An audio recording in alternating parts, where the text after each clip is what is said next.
Bullshit, I can't hear you. Sound off like you got a pair. Hey, Gumby. Happy Sunday, dude.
I'm not pooping. Actually, I've got Claude Code working on scanning the code base to find out where we need to make state table changes.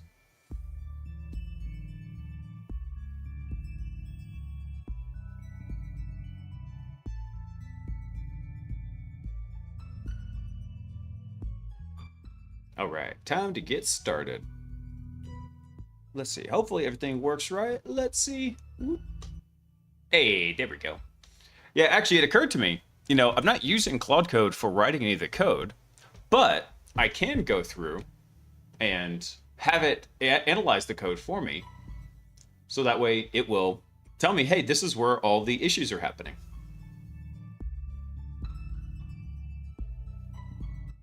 Oh God, what was that? What is happening? Oh dear God. Why is it spazzing out like that?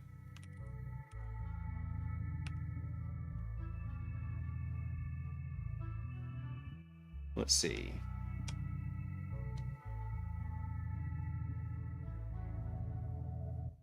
All right, very cool. So it actually did go through and do this. What I did is I told Claude Code, hey, go search for anywhere where there's a stinger state object and is assigned a value and create a to-do list basically saying what was the code and what was the line value.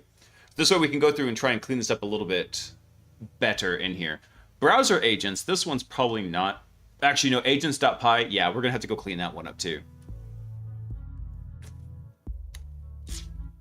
Yeah, we'll have to fix this up. But everything's moving along. Hold on, actually, I forgot. I left a to-do for last night. What was it? No, let me go check something real quick. Let's finish getting set up here. By the way, happy Sunday, everybody. I hope y'all had a wonderful day. I had a pretty chill day today. Didn't do a ton. I took a nap.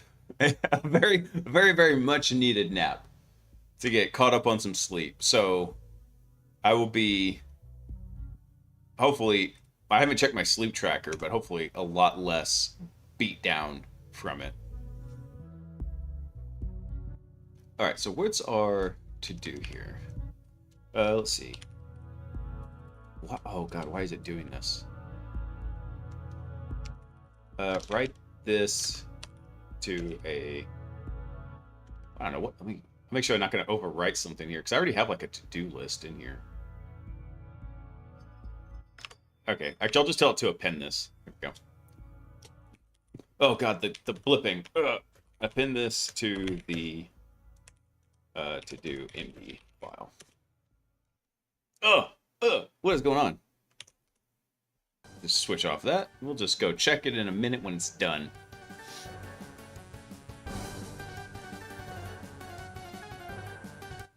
Yeah, because I know there's more places we need to go clean up this unfortunate state table pattern. And that's what I put out that tweet about. I was like, it sucks whenever you find out you've got tech debt that you didn't even realize you had. Let's get rid of that. All right, clean up the imports a wee bit. Is this the to-do I left? Ah, here we go. This is what I had right here. Okay, so we had a to-do in here to update, to return just the changed host. Okay, so we copy this.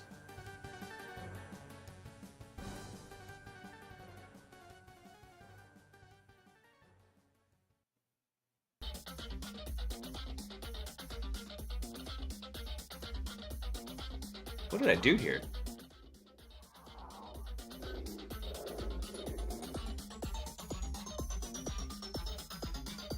This is seeing if we already had one in there. If we didn't, then what we're going to do is we're going to do this right here. Actually, the way we changed this with the new... Where was that? So with the merge dictionary reducer right here, dict merge. With that, we actually don't even need to go make a copy of the host table here. Come to think of it. Because what do we have here? We have a target host. This gets us a stub host right here. Returns us a host object, right? So, and the way the dictionary merge works, we can just throw a host object in there and bam, we've got it. So we actually don't even need to make a copy like this.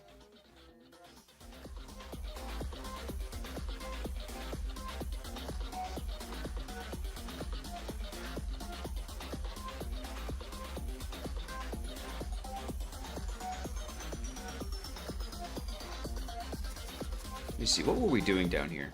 So if there's no pre-flight check, then we check the state table to see if there's an entry for it in the keys. If there's not, then, or if there is, basically if it's in there.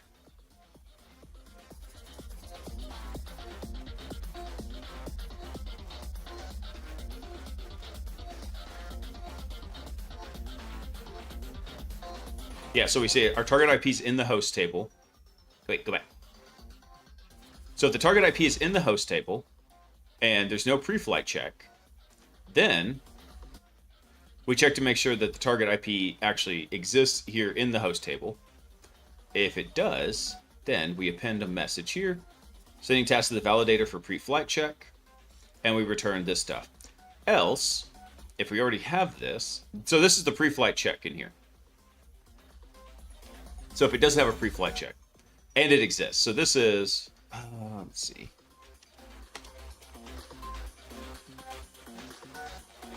I'm going to do it like this. So no pre-flight check and the target IP exist in the table. Otherwise, make a stub. And then we're going to do that.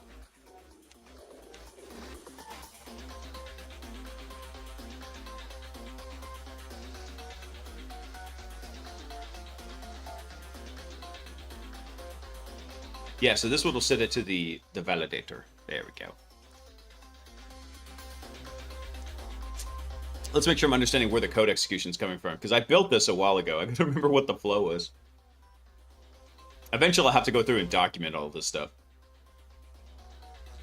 Let's see here. What else we got going on? Man, I was hoping to make some more progress on this. Let me go check in if Claude stops spazzing.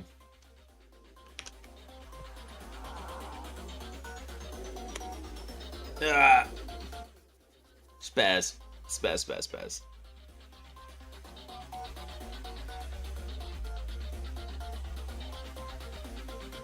Let me try something real quick. See if that resizing the window will fix it. Okay, so we had a blank entry. So we have our target host. We don't have to actually make a copy of this. Here's our target IP address. So okay, so we're checking the current task. The current task has a target IP. We use that, and then let's bust this out real quick here. Let's do this. So we're gonna say target IP is gonna be equal to this, and then we're gonna sub that in for right here. And the reason why we're gonna do this is because we're gonna reuse this value. What am I doing?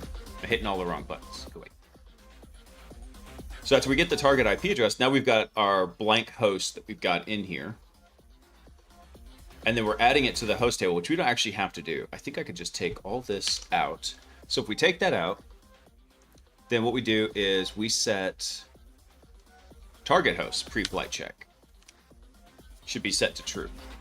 Because it's going to have nothing in it. So we don't have to go pre-flight check this. Actually, hold on, that's not correct. This shouldn't be on the host. This should be on the task.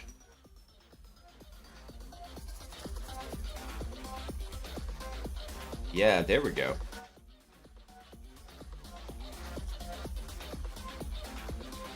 Yeah, this is all, I messed this all up. This is not the target host pre-flight check in here. That is absolutely incorrect.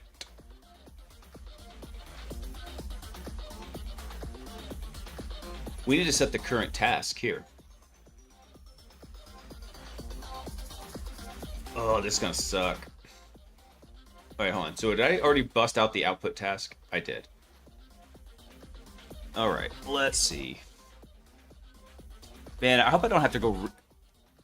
I'm thinking, because there's going to be so many changes to the recon agent, I think what I'm going to do is, after this is done, I'm actually going to go do another step and extract the React agent, or the recon agent here.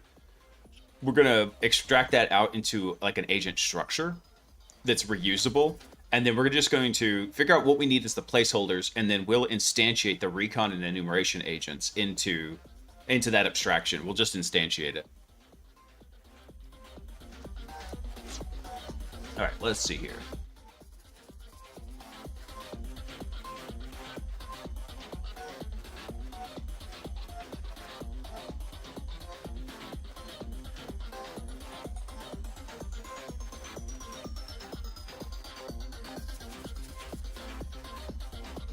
Hmm.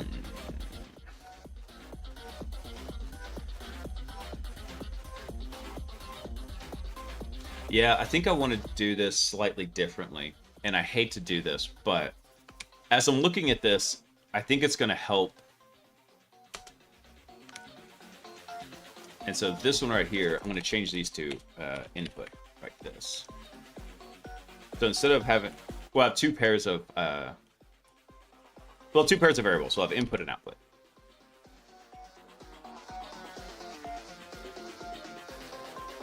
Because now here's what I'm looking at. Like I'm looking at this guy right here, right?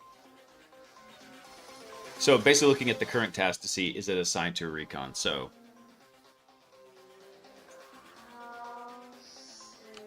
what I want to do is take this and make this our input task. Wait, that is not correct. It should be this one right here. So there's our input task. And let me take out this agent part right here. So now our input task, we're going to check the agent here. Just like this. So now we're going to have very clear input and outputs into here.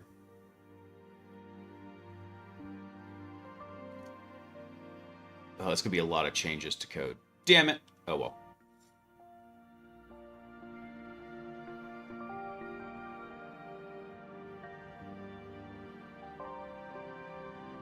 So here's what we're doing. We're checking to see... I'm going to take this out because this is not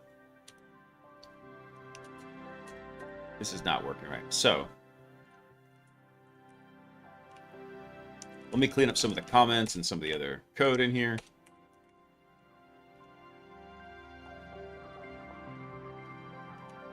Let's do this. Check if...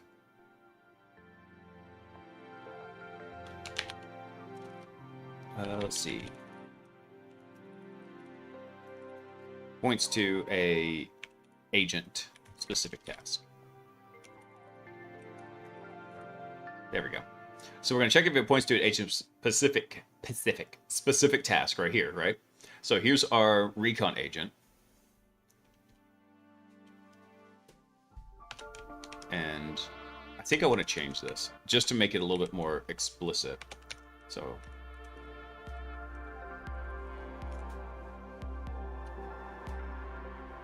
So if it points to recon, awesome. Then we're going to put that into our output task. And then if it doesn't, then what we're going to do is we're going to change the input task right here. What does this return? This returns an integer. This creates a task for us. No, it doesn't. Get the index of the first new task assigned to the agent. Return none if nothing is found. Okay. Oh my gosh. Unwinding this ball of string has been such a pain. But I think it was... Maybe it was Bob that pointed out last night. One of the guys in chat pointed out last night. It's better to figure this out now and correct it than be way down the line into the post-exploitation agent, which is going to be by far the most complex, and try to sort this crap out.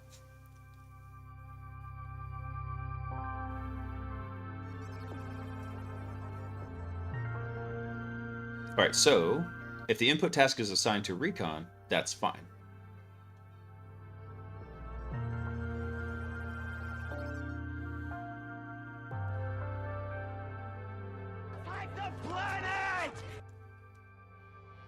Panda Unicorn, hack the planet! Happy Sunday! Alright, let me think about this.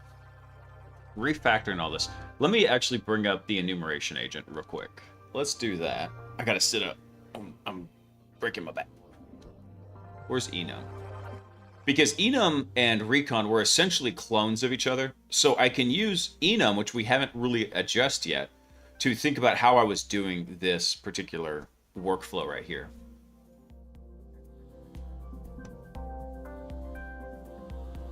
Oh, why did I do this way?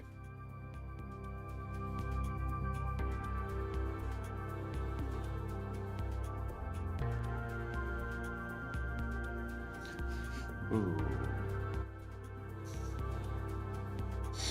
So what we're doing is, this is basically an error check. It's checking to see if the stuff in the current task was assigned to recon.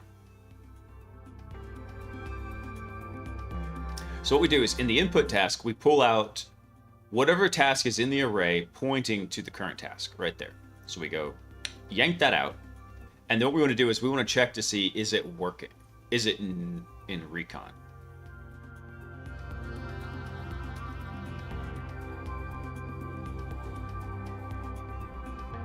Hold on, how did I do this in here? I did this very simply over in enum.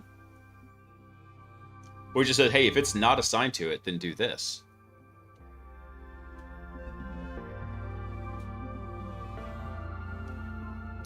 Did I misspell specific? I bet I did. There we go. Let's see.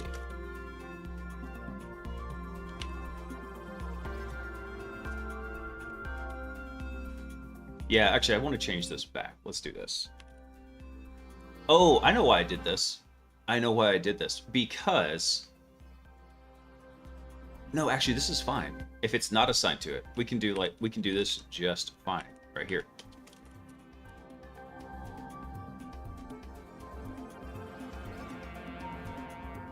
So what do? We pull out a copy from this. And in fact, this should actually be a copy. So we'll make a copy of this guy, just like so. I put a Y there. Copy. There we go. So what we're going to do is, we're going to copy this task down here.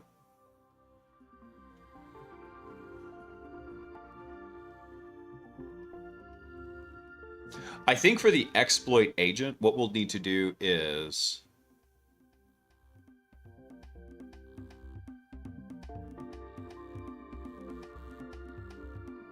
Oh, actually, I think I might...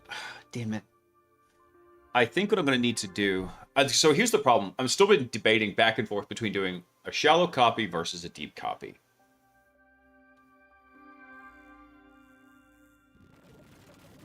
The problem is, yeah, I think actually, as I look at this and I realize how nested the data structures are, we're going to have to probably do a deep copy and let the garbage collector just do its thing. Because here's what I'm thinking. So over here in the task, let me scroll up here. Why is my mouse just going absolutely bonkers? Here we go. So what we have is, we have this verdict right here. So the verdict is another object. It's a task answer object here. This task answer object is also going to be passed by reference. So what happens? Let's say we do some work, we modify the task, and then we change the task answer. Well, even in our new copy, if we have a shallow copy, this verdict key points to the memory address of whatever that task answer object was, and then modifies it. So I gotta remember how to, I gotta figure out how to do that. Let's see. Python copy, deep copy. Remember, there's a simple way to do it. I just don't remember what it is offhand. Here we go. Shallow and deep operators. Deep copy. All right. I think that's what we're going to have to do. I think every instance of copy, we're going to just change it to deep copy. So let's do that. So anywhere we see copy, we want to change that to copy.deep copy. And so it's less ideal, just because what happens is, now we've made a complete copy of the entire nested structure. So it will use more memory, but also this is not a multi-user system, right? It's never intended to be that. It's never going to be intended to be a multi-user system. It should be one instance, one user. So having the deep copy isn't going to like balloon this up, where if we have, you know, if we had a multitude of users coming in and then they're basically all making their own copy of the state table to modify it. This is not meant to be a multiplayer environment. It's meant to be single player. So we can get away with something like this.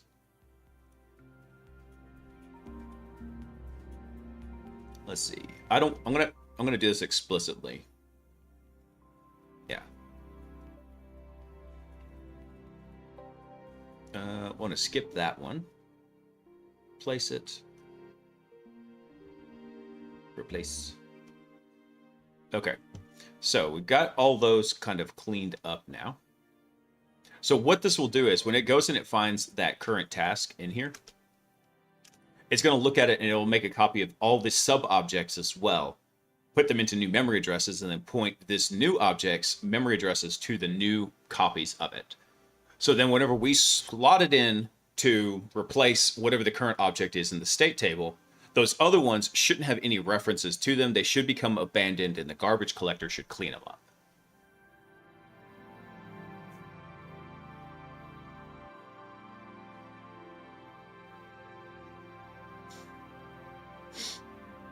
Actually, I don't want to necessarily do this.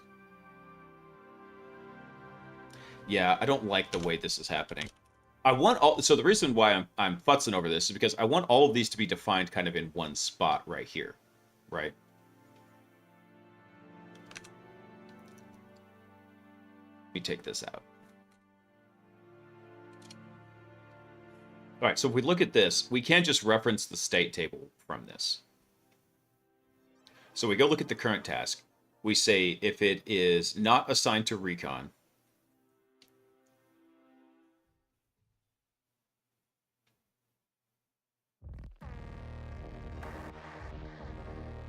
get the index of the first new task assigned to the agent, returns none if no task is found. Okay.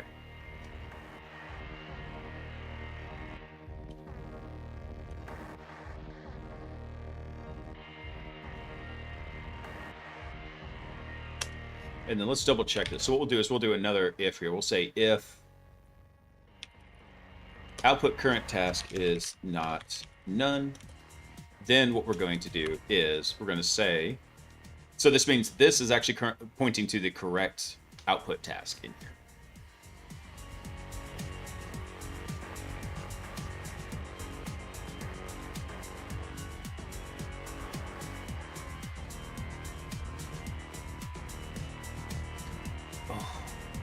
I really want to redo this because I hate that I named this current task. If I was being smart, I would have named this something like current task index because the words are colliding in here. That's all right.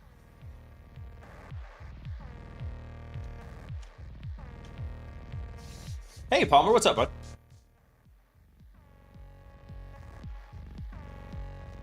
We could also just do if output current task.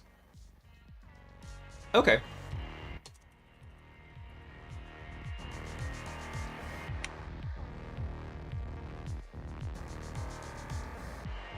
So in that case, if we just check to see, because, yeah, if you do an if none, it should be a false, right?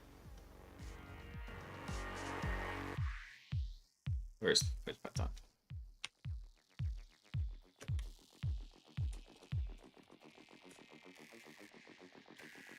If none, print, yay.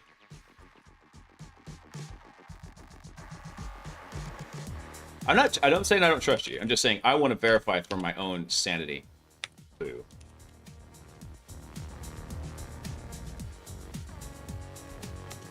All right, yeah, it doesn't. Okay, fine. I know you don't like the syntax there.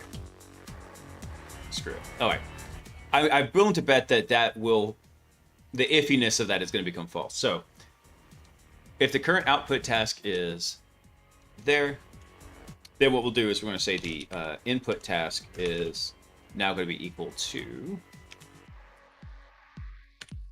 copy. I want to refactor that because that's bugging me. Where did I import copy? Let's change this. From copy, import, deep copy. There we go. But now I got to go change all those again. I'm trying not to let, good be the enemy of greatness, or perfection be the enemy of good. But this is bugging me. Let me see, and then just change that to deep copy. There we go. Replace all. All right.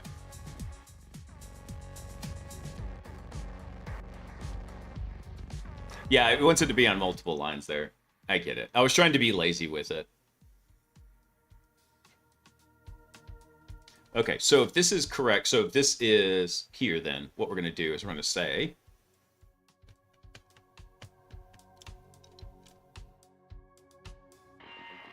get the index of the first new task assigned to the agent. So agent is going to be recon. Here's the task list, because that should take in a list of tasks, right?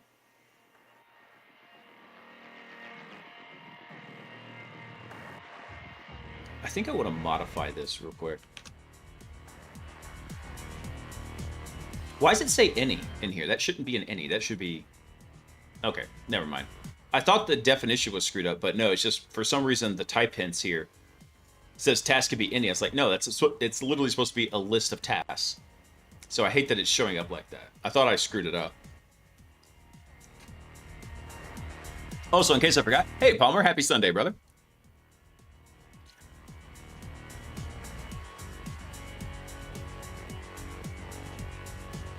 All right, I think, let me double check the to-do list in here. So I had Claude Code actually go through and just make a list of what we need to update.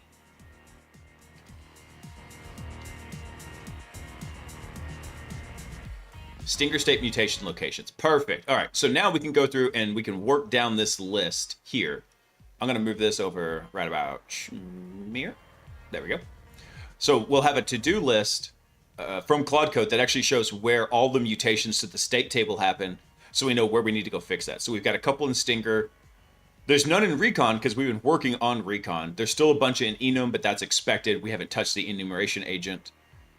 But actually, I think I'm going to do this a little bit differently here, where I probably am going to just abstract the Recon agent and make it reusable. And here's why, because I was thinking about something. And I was thinking about the post-exploitation agent. And for the post-ex agent, I was trying to think about the structure of it. And if we think about it, right, we're probably going to have our start node coming up here. And then we'll have this kind of come down into our post-ex kind of control node. And then post-ex control node here, right? And then from here, it's probably going to need multiple structures that it can route to. So maybe one is like establishing C2. So something to establish our C2 connection. And then we're going to be wanting one for, let's say, like working in the C2. So work C2, and then maybe one other one in here. But what I was thinking is the same kind of agent. So maybe we call it something like, either we can use the LangGraph deep agent that's already in there. That might work. Or we could actually just reuse whatever this, let's call it like the extra React agent. Extra React right here. And this would be what the Recon and the enumeration agents are using. So Recon and Enum would use this same type right here. Since they're essentially identical, we could kind of approach it that way. But these ones, there's going to be one or two options here. Either those might be deep agents or something else in here. I need to do more checking up on deep agents, but I could easily see this like enhanced or extra React agent. Extra. There we go. This extra React, the one that we've kind of buffed up to handle these particular things, might work in there.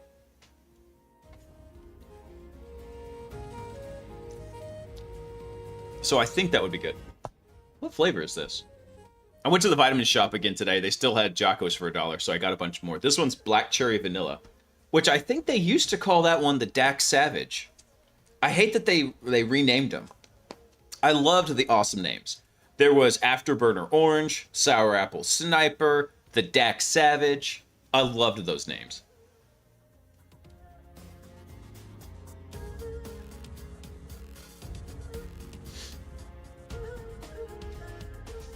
Let's see. So check if current task points to an agent-specific task.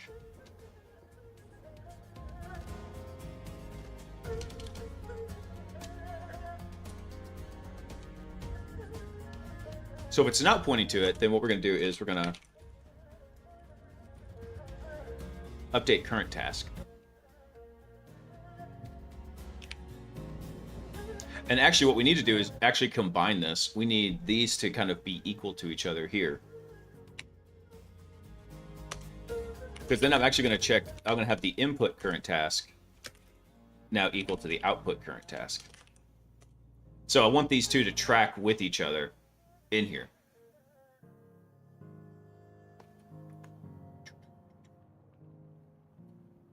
Let me see what else. Okay, so this is if it doesn't match.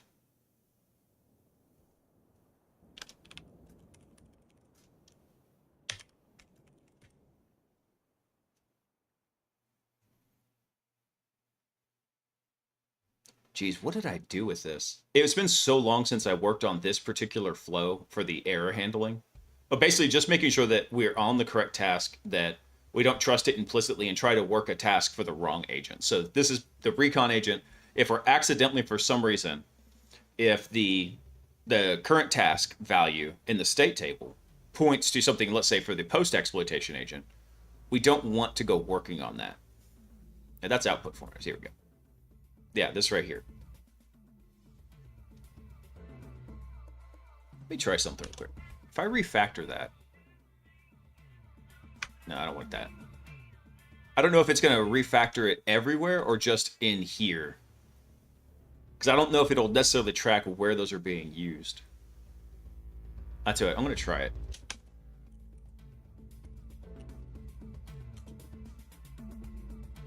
Yeah, see, it doesn't. It changes it here, but it doesn't change any of the references to it, unfortunately. Back up. Back that up.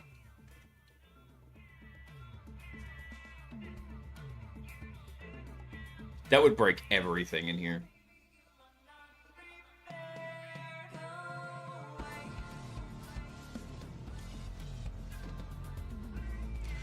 Ooh, let me think about this. So we're going to check and see if the current task points to an agent-specific task.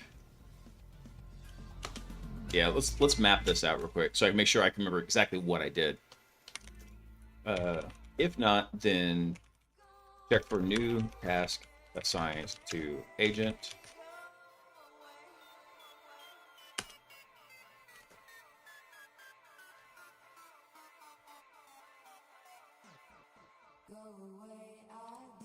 I had to double check this real quick. Let me go to the definition of this. So yeah, all it does is it enumerates through here. It runs to it finds the first task where it's agent and the status is new.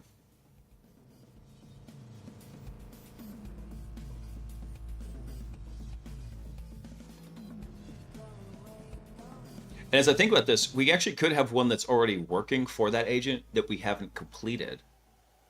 If by some reason something gets off in here. So I want to do something real quick. I'm going to duplicate this.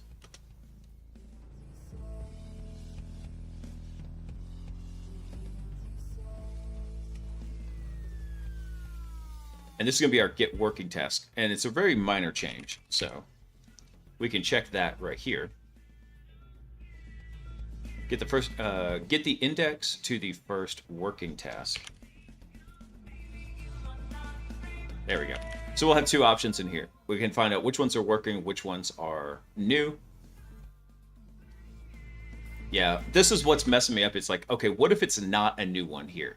I think the reason why I set this specifically to, hey, go get a new one, is because I think of recon as being the first one in the chain. But if we're working on like a multi-agent system, or not a multi-agent, but like a multi-node CTF, I want it to be able to go through and say, okay, hey, we found a new network. Or from this C2, we have found something new, so we need to now come do this. And I want it to be able to say, okay, we need to make a new recon task and go assign that to recon and come check it later.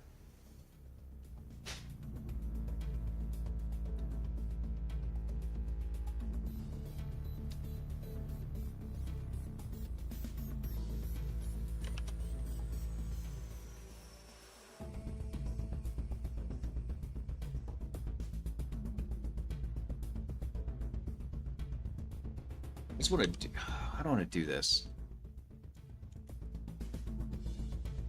I think I want to do this a little bit differently right here. So,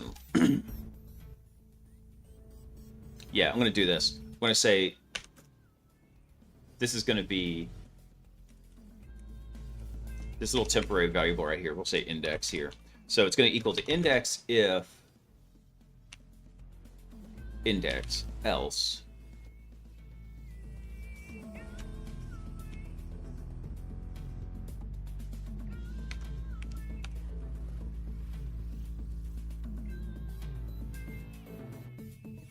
Yeah, I'm going to do it like this.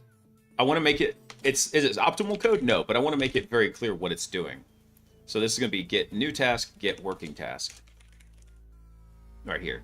And so this is going to be, okay, yeah, I know, I need to import that. There we go. So the output task is going to be actually working. We want to prioritize the working ones first. And we're going to say if it's that.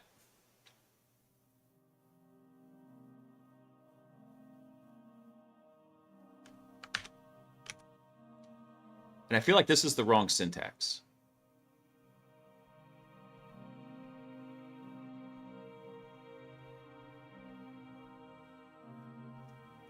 I know I've done this before. Yeah, where did I do that? Close that, close that, close config. I think I did this actually in the, no, not the post-ex agent, the exploit agent. I'm pretty sure that's where I've done this.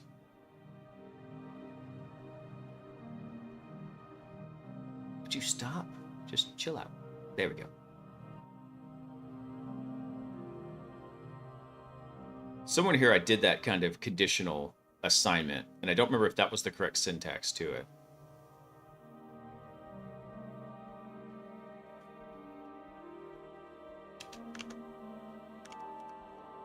Let me see.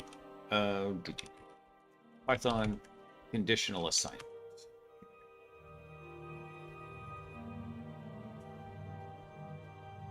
Oh, that is the correct syntax. Okay. For some reason, I was thinking it needed like a colon and a question mark, but I think that's JavaScript syntax. Am I getting my syntaxes all confused? Yeah, that's the one I was thinking of. I was thinking of the JavaScript syntax and not the Python syntax.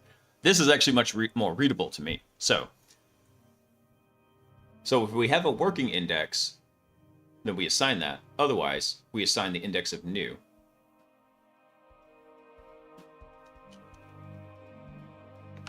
Let me take this out. So these could both end up as a none. So what we're going to do is we're going to check it right here. So if that's the case, then we're going to update the input current task. We want the output here.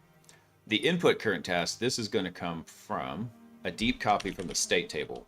So we're going to go to state, and we're going to in from the task array. No. There. And then we're going to index that on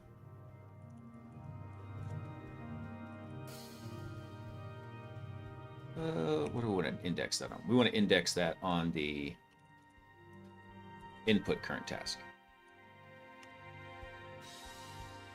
There we go. All right, so what that'll do is go to the array. We'll now have a new input task. So we're updating all the input values right now. We're assigning these. Let's see. Populate input variables.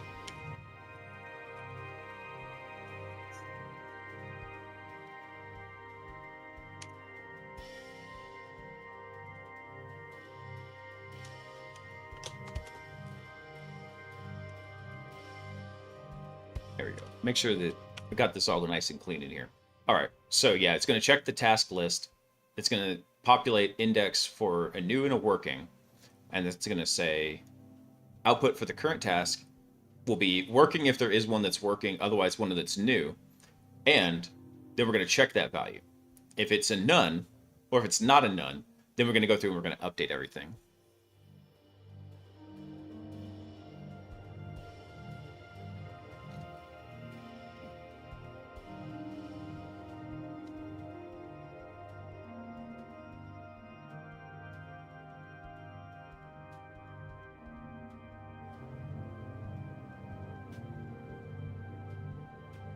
Oh, all the state table definitions we're going to have to go update. Crap.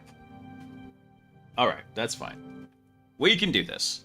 A little bit of code cleanup now is going to go a very long way in the future. I was hoping to save all of this till after the post-exploitation agent. RIP.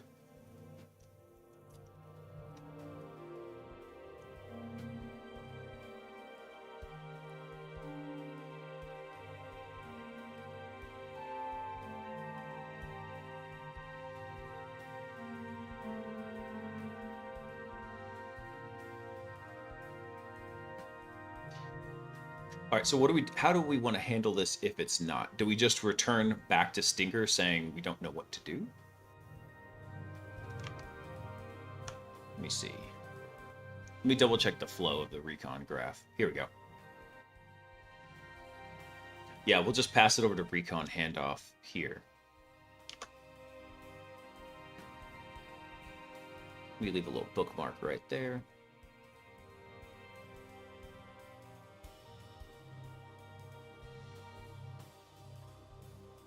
Yeah, here we go. I think this whole body, like, I think everything there needs to be updated to it. All right. Yeah, because what should happen is once it hits the router down here,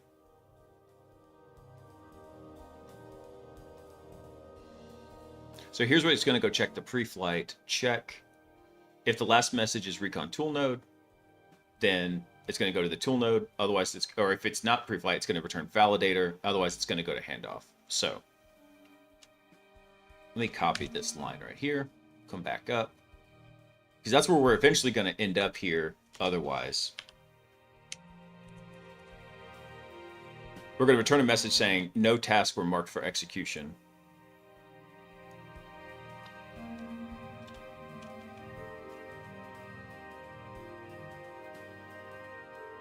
Yeah, I think that'll work right there. So where are we at right now? We've got two options here. We can either bail out. Yeah, we can bail out, or we can come back up to this right here.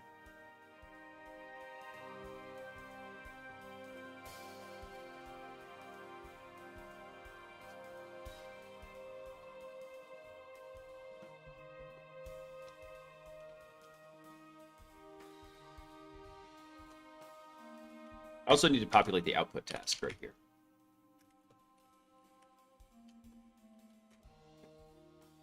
Hey, Palmer, if you're still around, I got a quick question.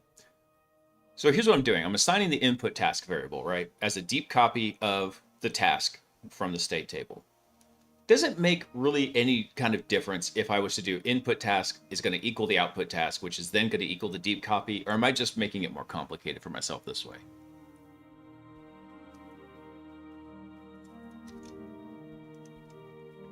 Oh, yeah. Not sponsored by Jocko? Yeah. With the, what is that? Black cherry vanilla? Tasty.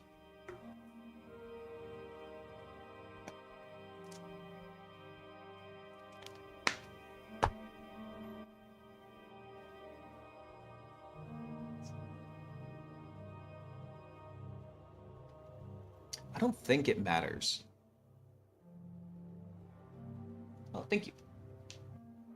Sock brought me my water. Stay hydrated. I'm working on it. So the question is, should I do it this way in 2 steps, or should I? Does it make any difference efficiency-wise if I combine it like this, where I say, oh, by the way, since we now have the updated index, where we know how to pull the correct value from the array, should I break it up or put it all in one line? Or do the 2-step where we define the input task and then the output task?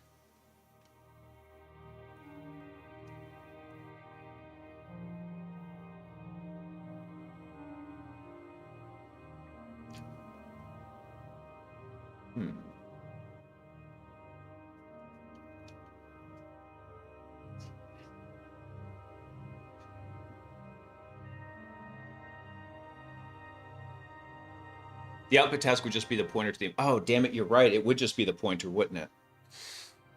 Suboptimal. Okay. So yes, thank you for pointing that out, because that was what got us into this whole mess in the first place. Yeah. So, so even though I could define this as just a copy from the state table in here,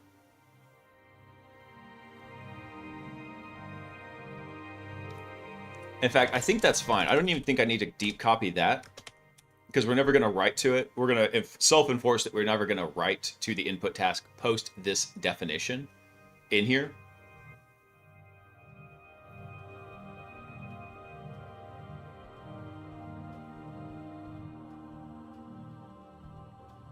Okay, so basically what we do is we populate the output current task. And I'm going to put this in here. I'm going to also say the input current task. I'm going to update to that in here. Like so. Hey, Sorcerer. If only you had an immutable, persistent data structures. I know, right? That would be handy. Python doesn't even have like a constant definition, does it?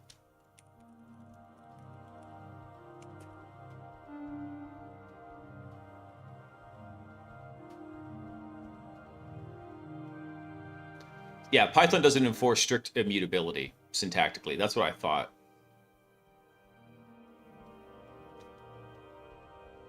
Some things are immutable? Okay.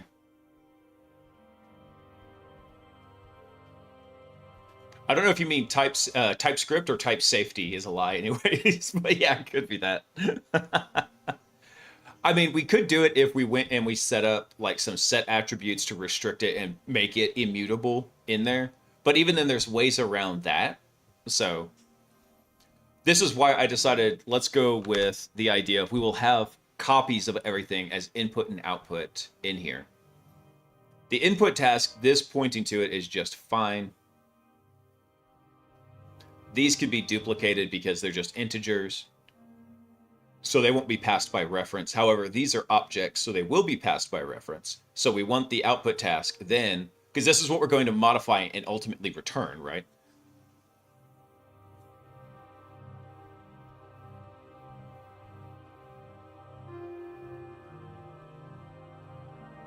Strings are immutable in Python?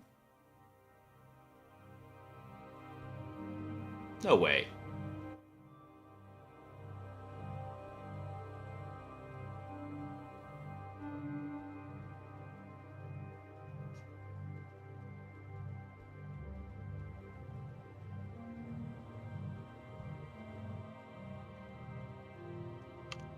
Let's see.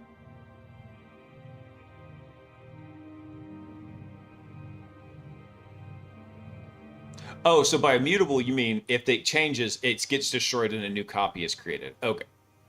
Gotcha. What I meant by immutable, which is probably the wrong term to be using, was that you would get a runtime error if you tried to assign something to it, or maybe even something in here.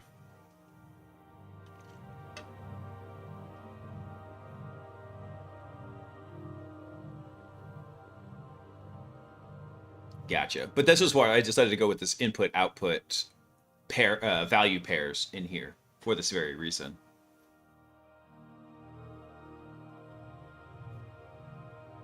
All right, so let's take a look at this. So here we said, okay, if it's not assigned, if the current task isn't assigned to recon, we're going to look for the first new and the first working one right here. In fact, I'm going to move this.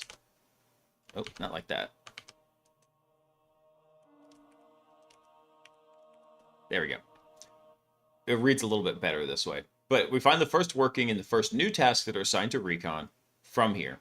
And then when we return those, we then check and say, all right, which one do we want to do? If we have one that's already working, we want to keep working it.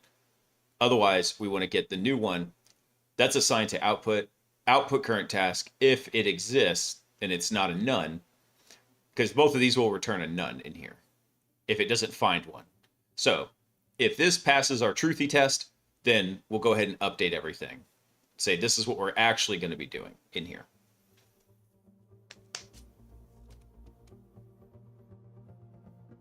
Yeah, Sorcerer, and I'm going to be leaning heavily on the garbage collector now.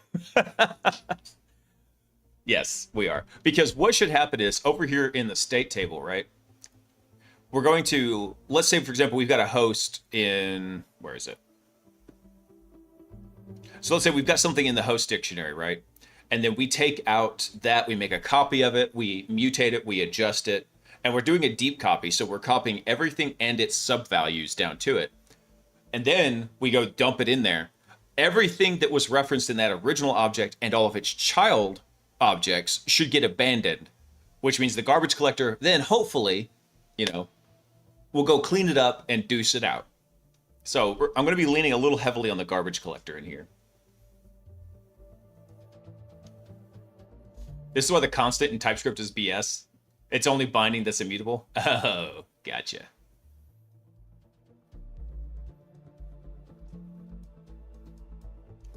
I hate to think of it, but I'm doing so much with Claude Code right now that I might actually have to go finally learn TypeScript because of some of the stuff that I want to do. And a lot of the guys who are doing stuff with Claude Code, they really like to use Bun because Bun has the package manager all kind of encapsulated with it. I don't know. I'm not such a huge fan. I'm going to have to think about it. I think I'd almost rather, for the individual Claude agents and other tasks that I'm building, have them all coerced and working together in like a Python environment that you can run with UV. So just make that a requirement of it. It's like, hey, you've got to have ultraviolet set up so you can run this stuff in the virtual environment.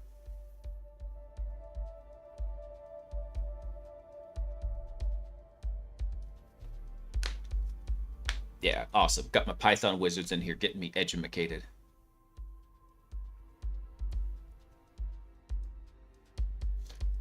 Let's see. So now we won't even get to this point if we don't have something working for recon.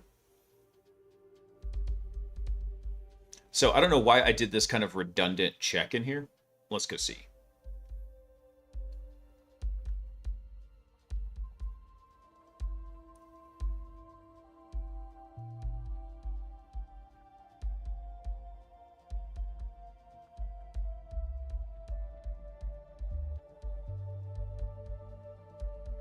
I don't even have this wrapped in anything here. I don't know why I even did this. This outer wrapping if branch should go away. Because by enforcement of what we had previously, this all has to kind of come back here. So let's move that in a scope line. And this should be able to go away right here. Let's get rid of that.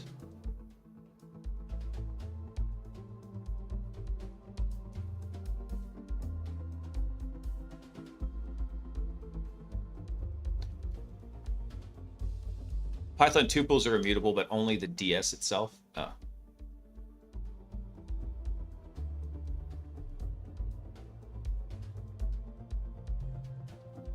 The components aren't primitive, so that it really isn't in practice. Gotcha.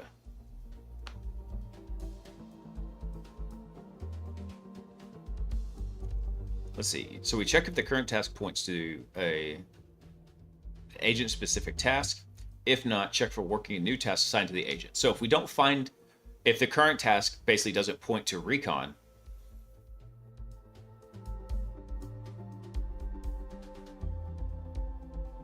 then we come through and we do all this other stuff right here. If it does point to recon, then what we need to do is we need to update all this to now reference these working variables in here. So rather than checking the state right here, we do need to check and see if the task is working. So what we're going to do is we're going to check if the input task, and I think we want the status for this. So if our status for this is equal to working, I can take this out. That's a stupid comment. Then here's what we're going to do. We're going to bust out the task string, the task argument, and then we're going to context append the host by target IP right here. Which if this doesn't appear,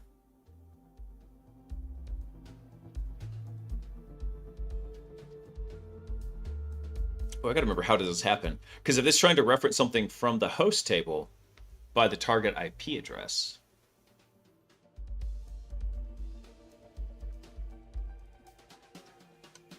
actually, I should probably go set this up as well. Our output hosts right here. So this is referenced, this is referenced, this is referenced right here.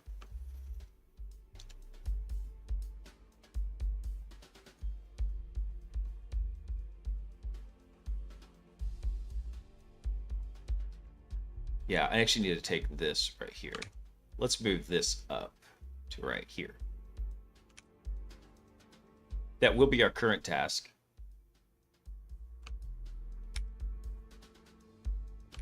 Here we go.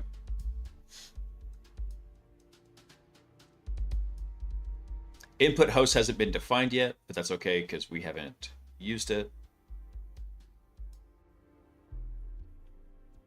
This is saying it's a local variable, it's not used, but shouldn't this come down here? This is not a local variable. This is this variable up here.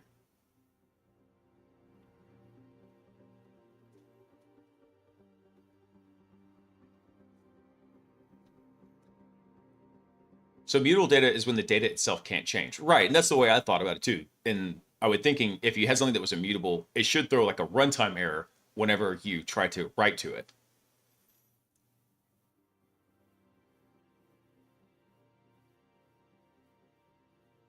All right, define DS for me, because I think I'm thinking about it in the wrong term.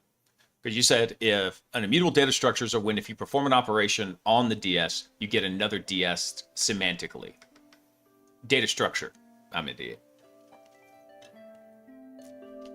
Yep. It occurred to me as I was reading it out. I was like, oh, wait, that's a data structure. Hey, Tubow. What's up, brother? Happy Sunday. So the structural sharing makes it actually perform it under the hood. Gotcha. Yeah. I'm tracking you now. Because I'm thinking of like whenever you define a constant in like C++ or even in JavaScript, and then you try to write to it, you should get a, what is it? You should get a runtime error with it. Although it's been a long time since I did C++. We're talking, I think the last time I did it was probably 2004-ish at the latest. So it's been a minute.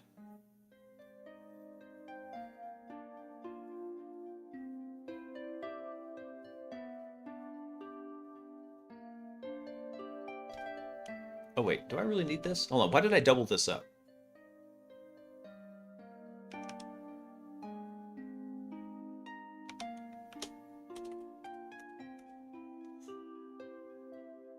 There we go.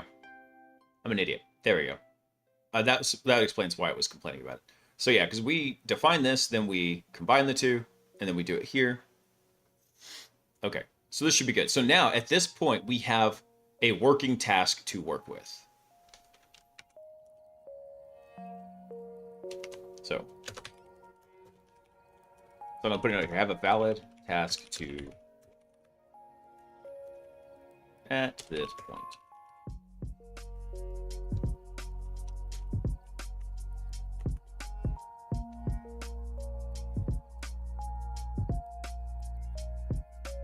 Out of languages that have been dominant the last 30 years, not one has had an immutable hash map or an array-like structure.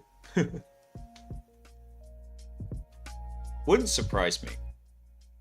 Well, like I said, one of the big drivers for this entire project was to become a better coder. Because I would do lots of tiny pieces, like modifying someone else's code to fix bugs or edge cases that I was dealing with during a penetration test or a red team assignment. But actually building code out and becoming better at understanding the complexities and the deep parts of it, that was one of the big drivers for this project. So this is a multifaceted project in here.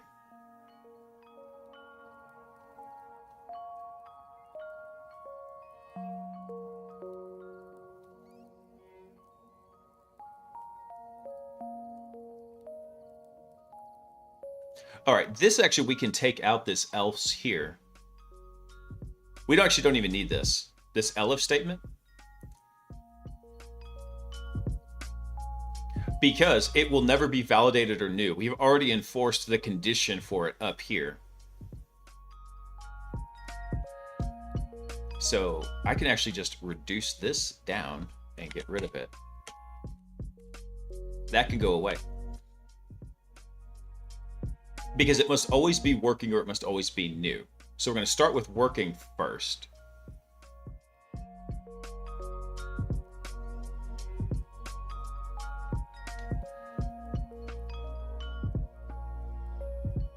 Actually, I take that back. Hold on.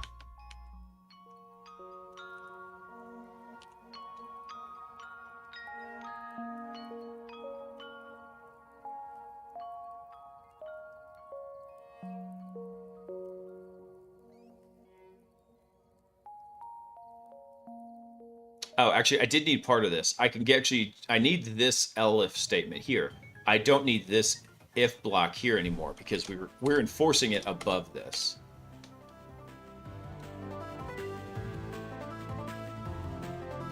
This is throwing me off because of the line return between the or check.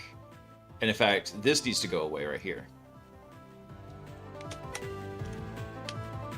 Let's clean this up a bit here.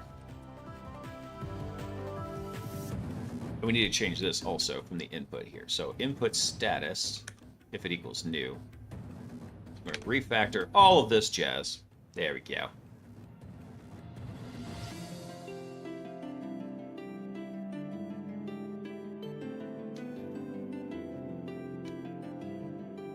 So the minds of defects that fell out from a mutable data structure, essentially combined with concurrency, or worse, parallelism, will keep security folks busy for years to come. And that's the kind of stuff that I keep seeing with a lot of the people that are vibe coding sites, particularly websites, because if you think about it, kind of like web exploitation really is almost like the new stack smash, right? And it's the new basic buffer overflow exploit. So with all of that going on, and people just want to say, hey, I'm going to go make a new website and I'm going to vibe code and this is going to be all great. It's bad. In fact, one of the guys over on Twitter had one. Let me see if I can find his tweet here. Hang on. Where is it? Search for I am Jacoby. What's his name? There he is. Oh, he's got underscores in it. Let me see if I can find the one he was referencing in here. He's got one in here. Yeah, he found...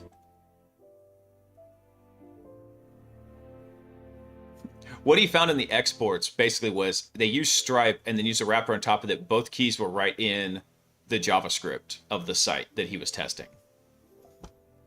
And so it's like, I'm not saying this was AI induced, but at the same time, it very easily could have been. And that's the kind of bugs that I'm expecting to see with a lot more of this stuff coming up. Probably not so much for my clients, because the clients I deal with have dedicated development teams and they have proper, QA testing environments. They have like dev, QA, what's the other one? Actually, well, they have like a dev, a quality control, a quality acceptance, and then finally a prod environment. They actually have those all broken out. Caution. A virus has been detected. Griffin virus detected in the network. The Griffin virus! All right, man, go get your food. Thanks for coming in, man. Welcome in, everybody. From the awesome, the one, the only, the man who gets cracking the most, Griffin. Thank you, everybody. Welcome in. Finally, I know most of y'all probably don't have no clue who I am. My name is Blaise. I'm a professional red teamer and penetration tester, and we're just working on a little AI hacking bot. However, unfortunately, we're running across an issue because this whole thing is written in Python, and Python loves to pass all objects by memory reference. That has come back to finally not quite bite us in the butt, but it did explain a lot of odd behavior we were seeing. Everything was functional. However, it wasn't optimally functional. So now we're fixing all the memory references. It's a pain. Hey, coffee burritos. First off, tasty. Second off, thanks for coming online, man. Happy Sunday, everybody. Tomorrow, be prepared because everyone's going to circle back around. All the circle arounds that got put on the hold queue before Christmas, they're all circling back around tomorrow. So be prepared to do the needful.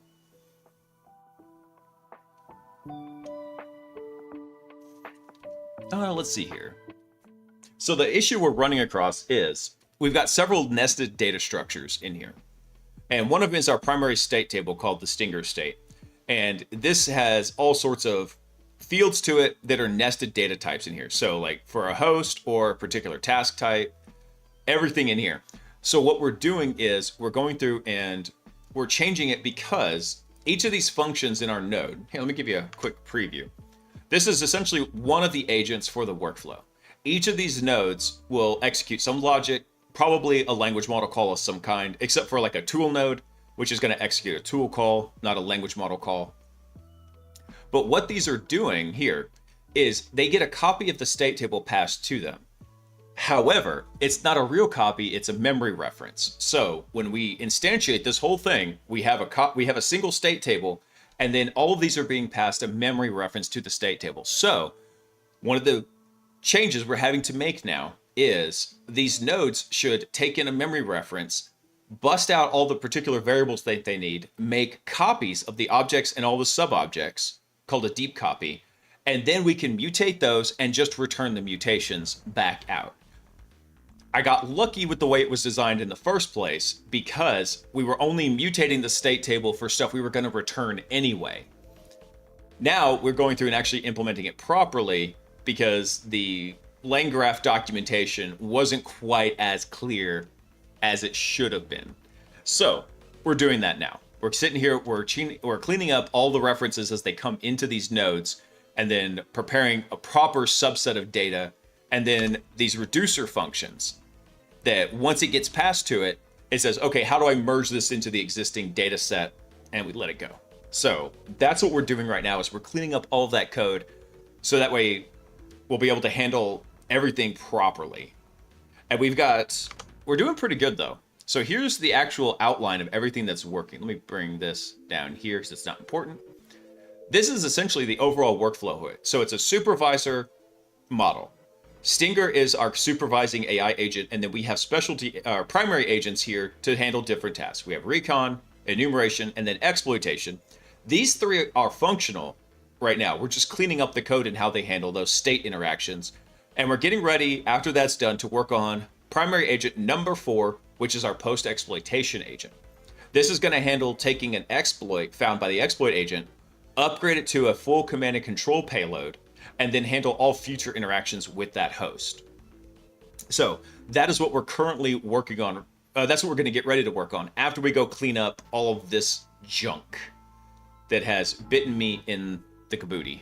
Oh, you know what? I forgot to add more time to the box. There we go. You logged me out, didn't you? You piece of crap. Hang on. Let me pop into OPSEC mode real quick.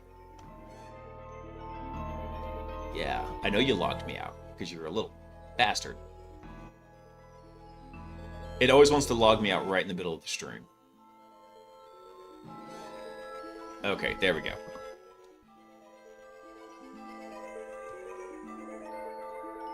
Add an error. So we're using a test box from TryHackMe, which is the absolute babiest of baby capture the flag boxes we could do. It's called RootMe over here. It's a real simple exploit chain. So we're starting very slow and crawling with that, using that as our test bed. All right, so up here, we've enforced that when a task comes into the agent, it has to be working.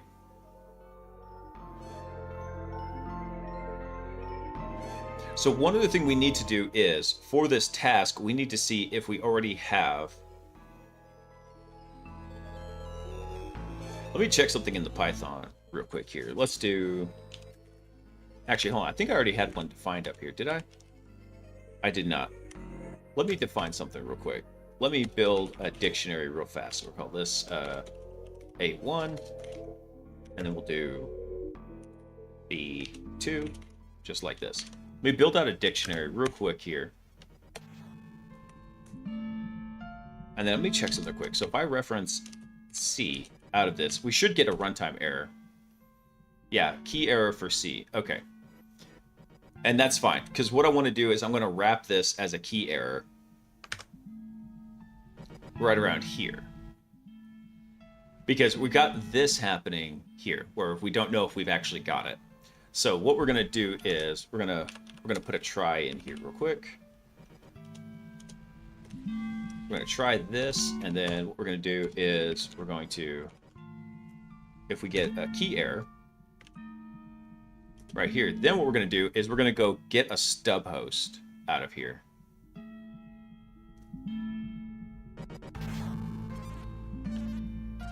Oh, actually, we want to do this. I take it back. We don't want to do this right here. This actually needs to be something else up here. Because what we want to do is we want to do this up here. if it's working, actually I take that back. This doesn't need to exist right here. Take that back. This is if we're in a working state. So if for some reason we're in a working state, then yeah, we already would have a host set up in there. This is fine. Down here is actually where we want to do this. So where do we define the output host? Hang on. Let's see.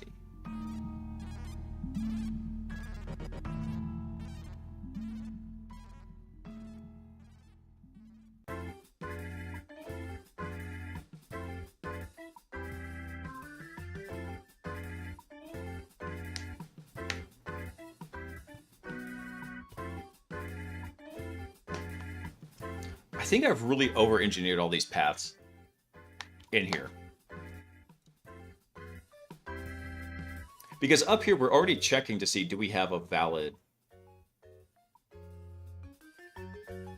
Now, all this does is check, does the current task, was it assigned? So our task object here has an agent listing that we assign to it. It could be recon, enumeration, exploit, or a post-ex in here. So it has to be one of those values. So we're checking to make sure it's actually assigned to this agent, which is recon.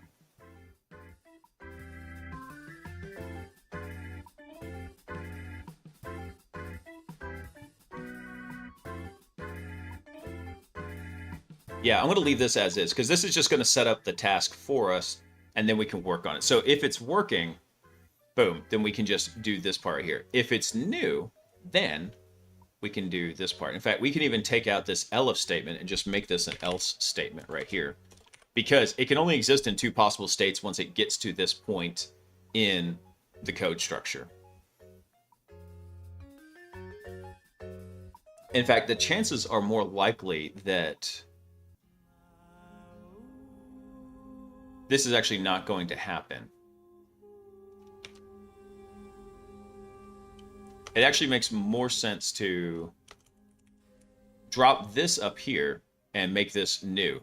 Because the way everything is structured, this is just an edge case handler right here.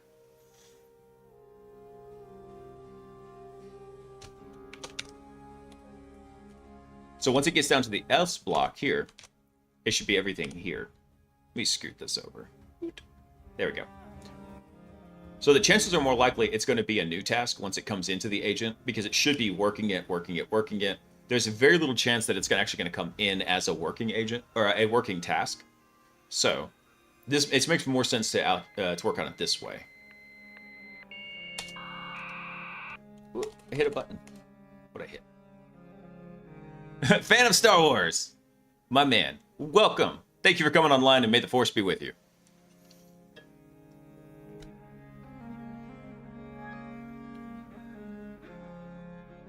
I love reading the usernames whenever I get an alert, because they always crack me up. Take this out. All right, so if it's a new task, this is where we need to actually come through and work on it. Let's see. There. So if we have a new task, which is the high likelihood, then from here, our task string, we need to take this out. This is going to not be here. This is going to be our input task. And then the target IP, this is coming from our current task as well, so that's going to be also our input task right here. Output task is a deep copy. We actually don't need this anymore because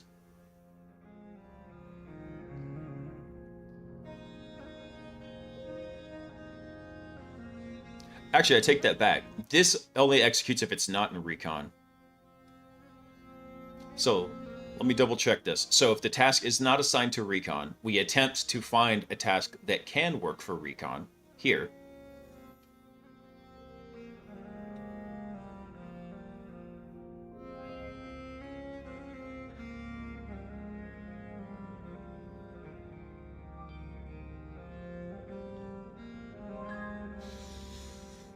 Damn it, you know what I was just thinking about? Let's look at the workflow again here. Let's look at the execution flow. So here, this is Stinger, right?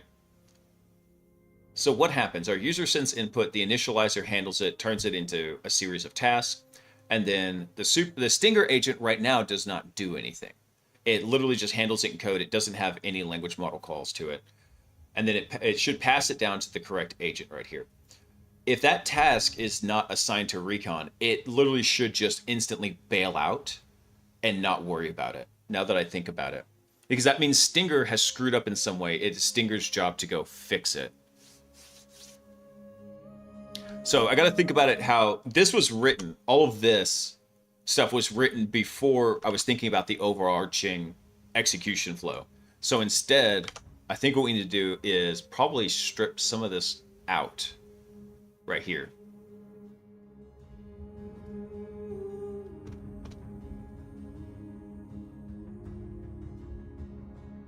Yeah, I'm going to do this real quick. I'm going to comment this out, and really what should happen is if it's not assigned to this, it should just return a new message saying, actually, let's just change this. We're going to say task not assigned to recon.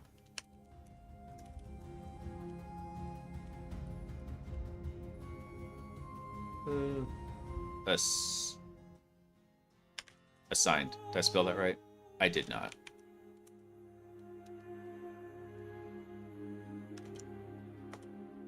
There we go. I was like, I knew I was, yeah. It's assigned. There we go. We'll say task not assigned to me.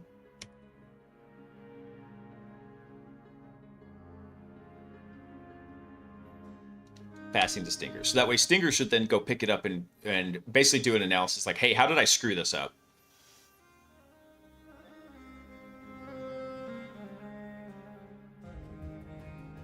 Commander Tib, what's up, man? Happy Sunday, dude. Welcome in. We still need, we can take this out and get rid of that. We're still going to need this logic right here. Basically checking if it is working. Because we still need to go define the input task right here.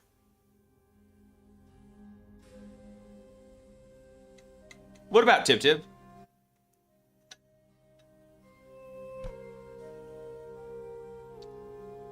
What has you annoyed? Tell me.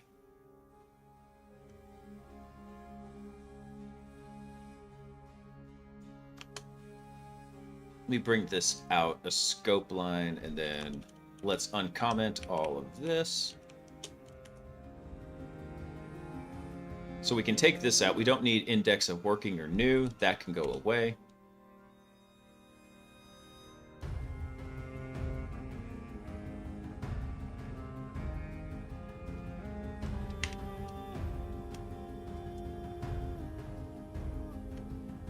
I'm going to go ahead and combine these onto one line right here. And what this is going to be is, this is going to come from here. And we can take our,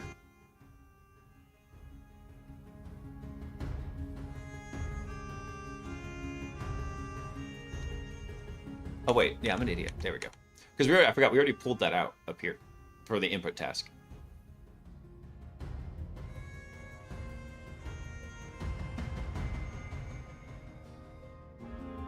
Oh, right. This is a task object. There we go.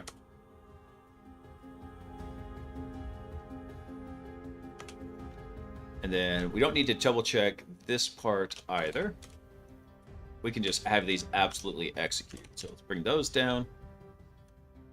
So then actually we get the current task index, right? Meow.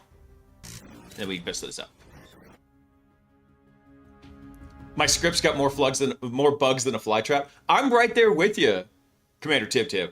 Also, Dr. Reiki, what's up, brother? How many shells is that? Let me see. Has popped 5 shells. What's up, man? Dude, yes, looking forward to seeing you tomorrow, man. Yep. By the way, next week, guys, there will be no news stream on Wednesday, but I have a whole laundry list of them. Hang on one sec. Let me pop it OPSEC mode just in case. That's absolutely BTFO's my OPSEC. Not like there's much to it anyway. But yeah, so over meow, let me see. Here we go. Come back out of OPSEC mode. Can I zoom in on this? There we go. So I have a ton of stuff queued up for the news stream. I started tracking it actually in Notion instead of just tracking it in a dirty sense over in Discord. But yeah, so here's all the stuff I got tracked for the news stream coming up. So we got a lot of stories for Wednesday. There was a new Shai Hulud variant. There was a cool post over on Twitter about how to get into InfoSec. New tools on poisoning AI systems that are scraping websites. So got a lot of stuff set up here. Hey, Grim, what's up, brother?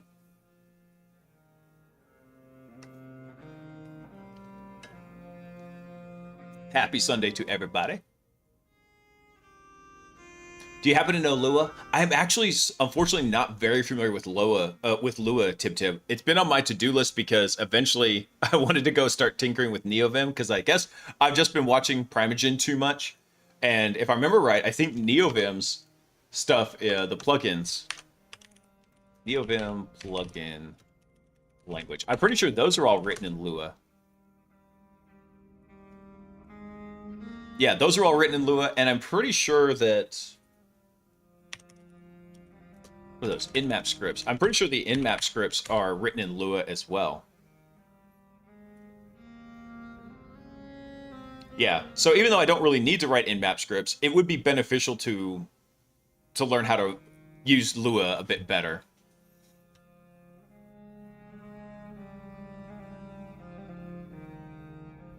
You happen to be the first stream I'm talking to from Pigeon 3. Literally just implemented sending it. Nice! Dude. By the way, hey, Gumby, can you give Grim a shout out real fast, brother? So, by the way, guys, go check out Grim because he's always working on keeping the Pigeon program alive. So if you didn't know what that was, Pigeon was meant to be the chat system for everything. Everything you wanted to talk to. You want to do IRC? God, what else did it do? I want to say it would even do like AOL, and now he's obviously got it implemented over into what is this? Freaking Twitch chat. So it's a program that I obviously haven't used in a long time. I used to use it back in the day for talking to a bunch of friends, but I'm so happy that he's keeping it alive.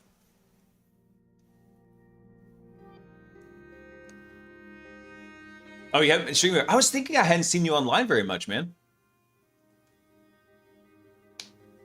Oh, this is the Twitch event sub REST API, not the IRC. Oh, they deprecated that? Well, it makes sense because there was a lot of people kind of using it for view botting and stuff.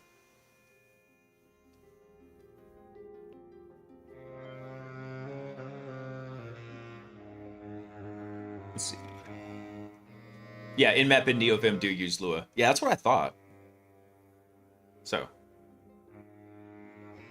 Commander Tib, there are no stupid questions except the one you don't ask. Unless the question is, what's up with 6-7, in which case that is a stupid question. Don't ask that. Let me think about this real quick.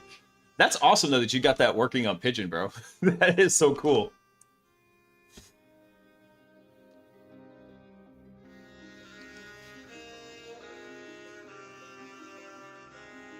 All right, that's a timeout band. That's a 67-second timeout for asking. Oh, it's probably more that the JSON and WebSockets are easier to scale. True. Incoming transmission from Moreno Gumby, who was I supposed to shout out Blaise? I was away. I was going to say RW Grim, because even though he said he's been really busy and getting burned out, and I understand that, Grim, because I had a 5-week red team that was an absolute beatdown, and then I had a 5-week pen test immediately following that. And so, come Christmas time, my brain was in full shutdown hibernation mode.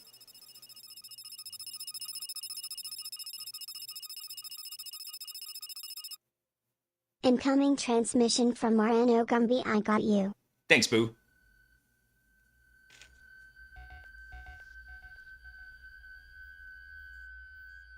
Oh, so you also got sending and receiving for the chat whispers now. Very cool, man. New Year's LinkedIn post tactically mentioned every number up to 12, except for 6 and 7.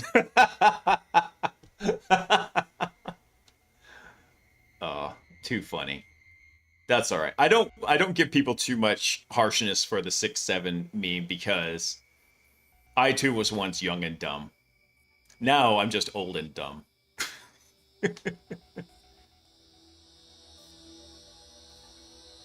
Dude, girl, I totally get that. That's what I tell people. It's like, hey, whenever when you're working on something, right?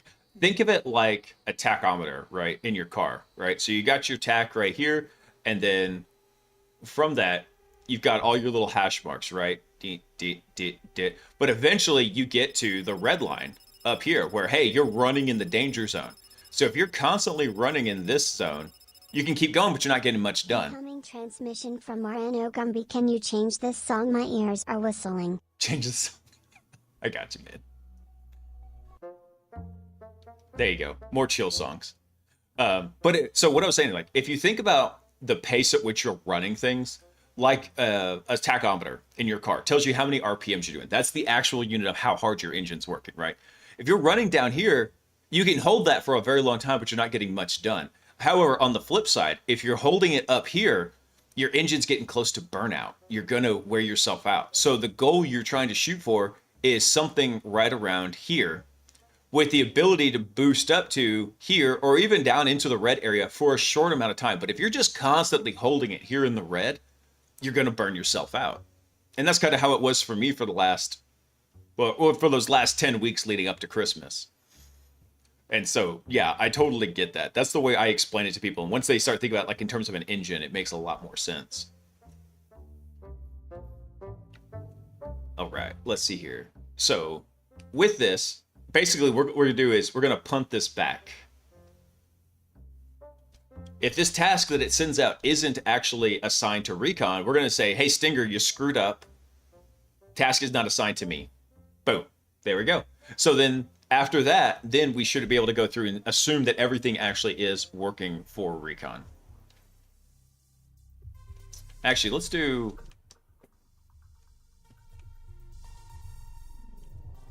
I'm going to do one more in here. So we're going to say new. So if it's new or if it's working. Actually, I'm going to do that LF back to working because we will have one more catch statement in here. So this will be an LF right here. We'll check if it's working. If it is not working, then we're going to have one more catch else statement down here that's going to match this guy up here.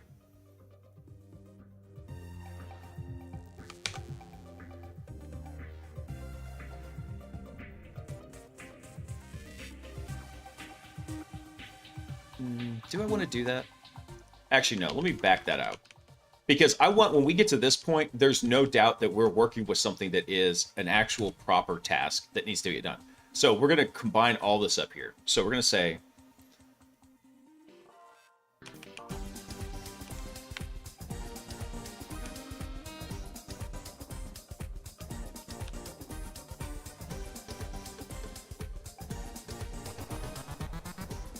Let's take this out. I'm going to change it like this. So if it doesn't equal recon,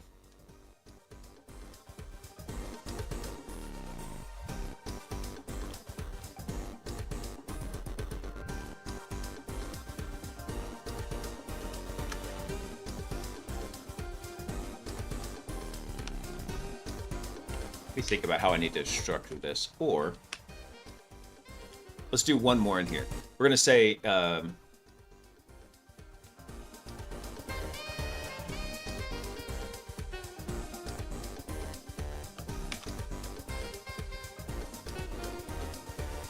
what we can do, actually, we can bust this out right here. Actually, this is wrong anyway. We need to copy this. So yeah, let's go ahead and change up our input task right here. Boop. So there's our input task, and then we're going to change it down here. So if our input task status, that was not what I wanted. There we go. So if the input task status right here, oh no, this would be agent. If the agent does not equal recon or things need to get an oil change, that's right, band. Get that oil changed. All right, Grim, thanks for popping in, dude. That's so cool to hear that you got that working. Thanks for the heads up. Have a good night, mother. I messed up and I wanted to say my man or brother, and my brain just randomly concatenated them to mother. Have a good night, my man. Take care, brother. There we go. I got it out.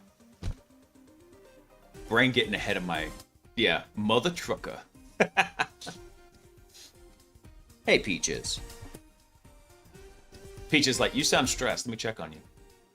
So the error I'm getting my script doesn't make any sense at all. It's saying unexpected end of line after a name. Don't pull out my headphones.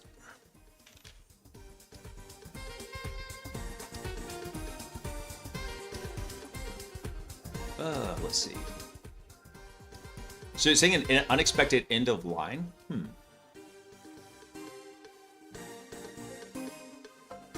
not sure what could be causing that, Tip. Typically, when I see an unexpected end of line, it means, I mean, obviously that there's some kind of a syntax error there. If you want to throw the script into, like Pastebin or something and send it over to me, we'll take a look at it.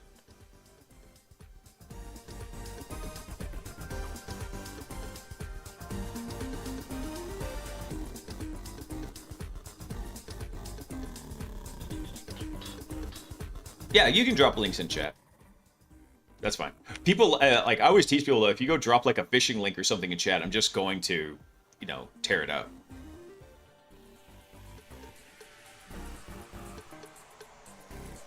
Let me see here.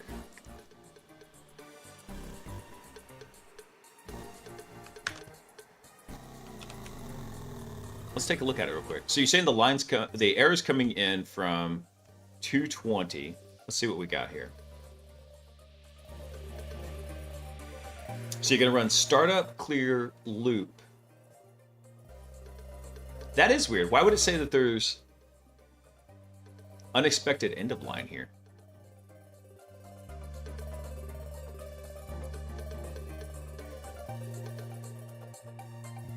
So where's the loop defined at? Let's take a look at that.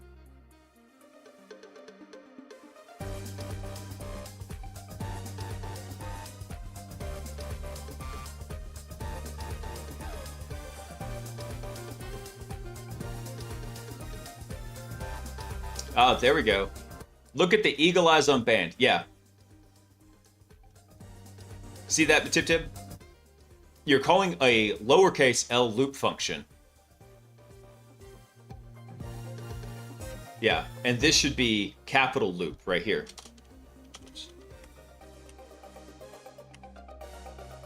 There you go. So you've got a function naming mismatch. Look at band with the eagle eyes.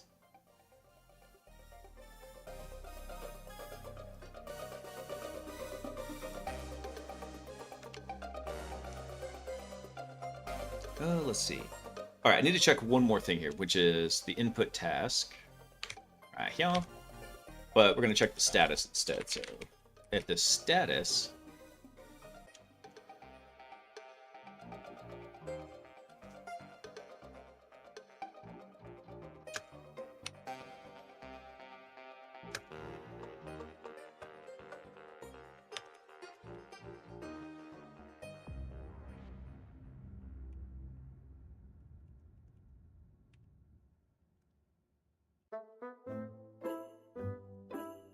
I think that's not, I think it's just not in.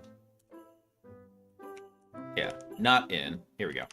So what we'll do is we're going to say the status is not working or new.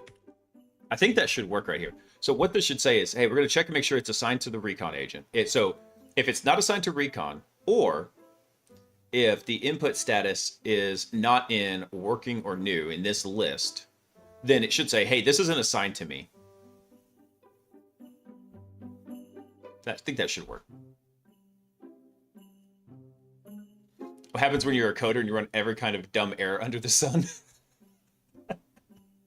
Dude, I'm running into him here now, man. This state management, it's not, if we had started from the beginning, this wouldn't be so bad. However, my misunderstanding and not thinking about how Python actually handles passing objects by reference has beaten me down so bad.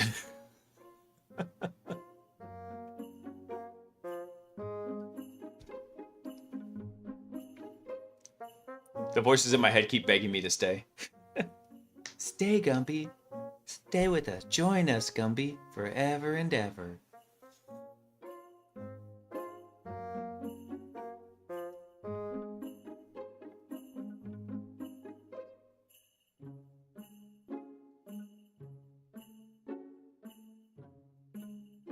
Okay, I need to still assign input host down here, so...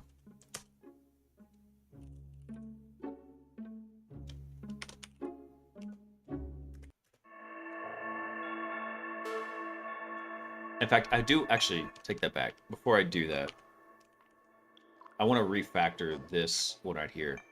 Because this doesn't need to be host right here. This needs to be... No, I'm going to leave it like that. It can be a dictionary string to host or a regular host. Host object or a none. There we go.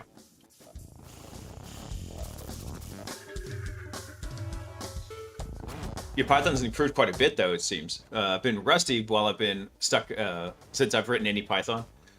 Well, it's not like... what sucks is I knew how that should have worked. I completely glossed over the fact that when it passes an object to a function, it's passing it by reference. I knew that. However, I was following what I thought was the way to do it for LangGraph, and then as I realized, like, oh crap, there's a shortcut here that only through a design decision saved the bacon and allowed everything to keep working. However, it's not working correctly, and it will cause issues in the future. So that's why we're like, all right, we had to do a little bit of early refactor. I was hoping to really put all that off until after the PostX agent was done. We've got the exploitation agent working, band. It was working, and it was working much cleaner since we started giving it additional autonomy to work with the entire list of exploit tasks as opposed to like just one task at a time. It's been working. I was like, brr.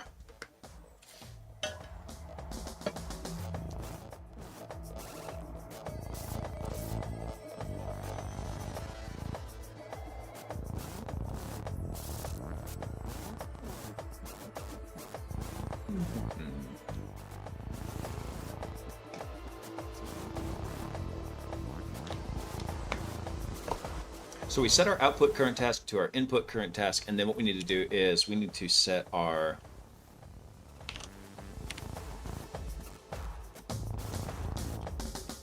input host. I'm going to pull directly from the state table so we can have a different copy of it. So this is going to be from the host table, and it's going to come, and we're going to reference that by... Did we have a target IP up here? We did not. Let's see, that needs to be a ring.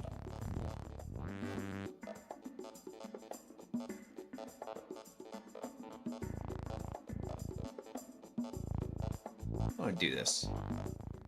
Hey, Fallon, what's up, man? Happy Sunday. All right, let me think about this.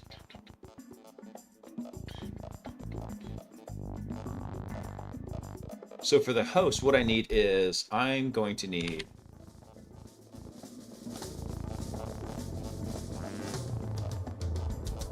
what I need is I need the input task. So input task, and then what we need from that is the target IP field. So let's get that. There we go.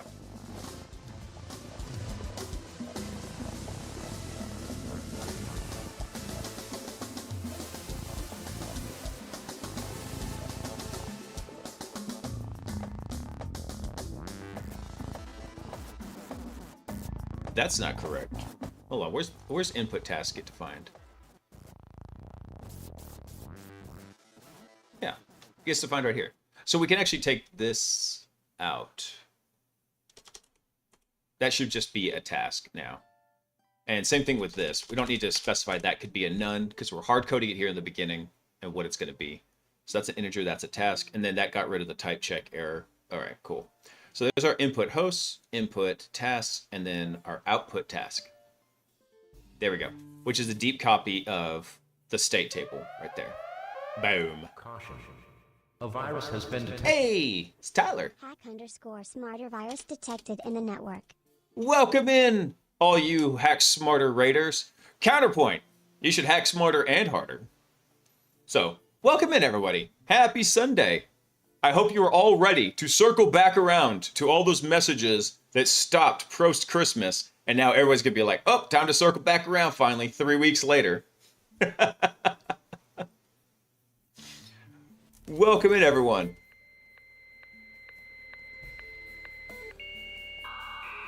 Hey, Cyberjess, thanks for coming online. I'm not pooping yet. No, I'm not. You bunch of weirdos. No. Well, we are digging through some old poop here. So, everybody who came in on the Hack Smarter, our good buddy Tyler raid, my name is Blaise. I'm a professional penetration tester and red teamer. I've been doing that for getting very, very close to 8 years now. Dang. And what we're doing is we're working on a little AI hacking bot to go through and play CTFs. However, we found out the code's kind of jacked up. And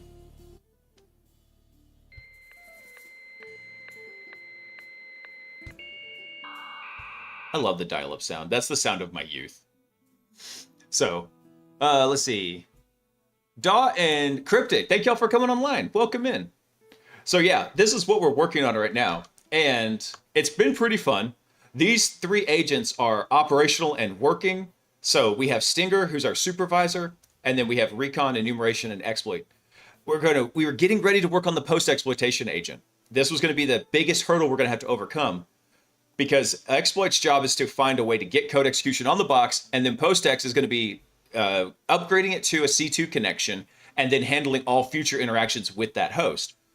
However, as we're going through this, each of these nodes that you see here are individual Python functions. And as they come through and they execute, they get a input of a state table. So like we have a master state table that gets passed to each of them.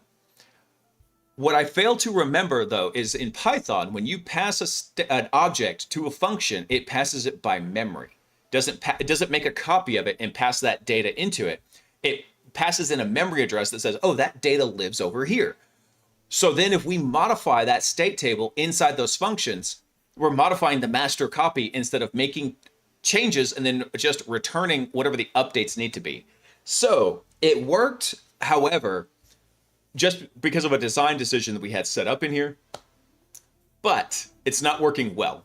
So we need to actually go through and clean that up. So we're going through and we're actually implementing proper state management for all this. Hey, Bottleneck, what's up, brother? Gotta head home because I'm at the office. Boo. Oh yeah, I gotta get the kiddos to school in the morning. I gotta fly out in the morning. By the way, guys, there will be no news stream on Wednesday because I'll be out of town. We'll pick back up on Saturday like usual. But I've got a long list of really cool articles for the news stream. So have a good night, Tyler. Thanks for stopping in, brother. Hey, Simbleed, what's up, brother? I don't like how Azure does ADFS. I mean, one single directory tenant for OAuth signing with mutating JWKs. Yeah, I know. So I feel multi-realm and different signing authority is more secure. And if we can charge you if you want Azure Intra ID tenants, oh yeah, man. Dude, we actually had a really fun one on the last penetration test I did that wrapped up just before Christmas, and they had a privileged access manager, but we had taken over domain admin on the system. So then we just added ourselves to the groups that had access to the secret manager, to the PIM, the PAM, privileged access management system. And then we're able to just start pulling down keys. And we found an application in Azure that had a lot of extra permissions. And then we took over their Azure tenant. So it was a fun one. All right, let me come back over to Recon right here. There we go. All right, so as we're looking at Recon, we don't have to do this now, but eventually also we'll need to update the Recon and enumeration agents to be allowed to use special agents. But that's okay, because that's basically going to be a little bit of copy and paste code from exploit over into Recon and Enu. But anyway, so that's what we're doing right now is we're working on how do we properly handle copying data out of the state table so we can mutate it without mutating the state table itself. And so that's what we're currently working on. And I had it kind of cleaned up, but then I noticed there was all these logic bugs and extra checks that were happening inside the recon agent. So we're cleaning up the execution logic as well. Recon and enumeration, honestly, are kind of duplicates of each other. So what I will probably do is, after these are done, go take them and abstract it and make it just like a mutable object and duplicate it. Or I might just take all this stuff and pop it over into enumerate and just wipe the whole thing out, clean it up. I've been using CyberArk for years and didn't face an issue with it. Yeah. CyberArk is pretty solid. I've got some buddies that work there. All right, so let me make sure I got this right. This ensures that we have a current valid task to work with. So, by the way, for everybody who just came in, the way this all works is it works on a tasking system. And that is, we make some tasks here and we track them in the state table. Stinger will go through and handle divvying them out and controlling, like, hey, was everything done? Or do we need to make a new task? Anything like that. Stinger's very dumb. That's actually the very last agent we're going to work on. After post-exploitation, we'll go clean up Stinger. We'll get it working. But everything works on a tasking agent. So what should happen is Stinger should actually set what the current task needs to be. And then that points to an index in a list of tasks. The agent will come down and look at it and say, okay, yeah, that's assigned to me or it's not. And then it will take action on it based on if it was assigned to it. Bobby, what's up, brother? Happy Sunday, man. All right, let me make sure I got this correctly here. So, yep, we got our checking. We populated, I think, everything. We did populate our input hosts, and then...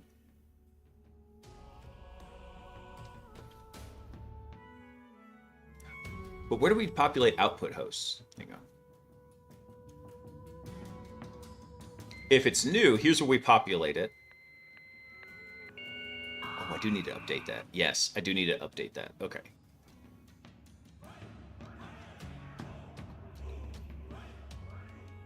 If it's a new task, yeah, we'll have to go do and double check that.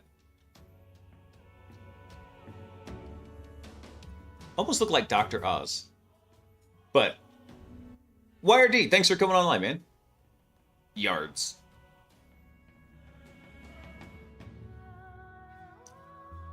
Yeah, I was really hoping to push this off until after I had done the post-exploitation agent. Well, technically after Stinger, but Stinger is going to be pretty straightforward. Post-ex is going to be the hardest one. So in this entire workflow here, what's going to happen is this initializer node is going to go away. Its functionality is going to be rolled down into Stinger, but the user is going to send something down to Stinger, and it's going to say like, hey, by the way, the target's at this IP address, go forth and hack. And we're just going to let Stinger run from that point. The whole idea is to make it as hands-off as possible. Maybe panic back up to the user if it runs into certain conditions. But the idea is to let it kind of do the CTFs as hands-off as possible. So as it's coming through and it's running through these, once the exploitation agent's done, it creates what's called an initial access exploit. So that's a very specific data structure in the whole program. That initial access exploit should get passed over to our post-exploitation agent, which will live right about meow. And then its job is to take that and then create a C2 channel, connect to our command and control server, which is going to be Mythic C2, get it set up, and then upgrade that to full command and control, and then start handling all that post-ex activity there. So doing local reconnaissance, escalating privileges, things like that. In fact, that's probably one of the other ones I was trying to think about here. So another one we would have would be like privesc here. So have like a privesc agent set up right here. Privesc. There we go. That's better. So post-exploitation is actually going to have its own sub-agents or sub-loops that it's going to be working through in here. And I think some of those might actually just be the establishing C2 will probably be a specialized version, but maybe working with it or doing the privesc. Those might be the same kind of abstractions that the recon agent has. So this same loop here. So what it does, let's do a quick walkthrough. Let's say the recon agent gets a task that says, hey, go scan the target and find out how many ports are open. Okay, we're doing some reconnaissance now. So it takes this, it has a list of functions that it can call.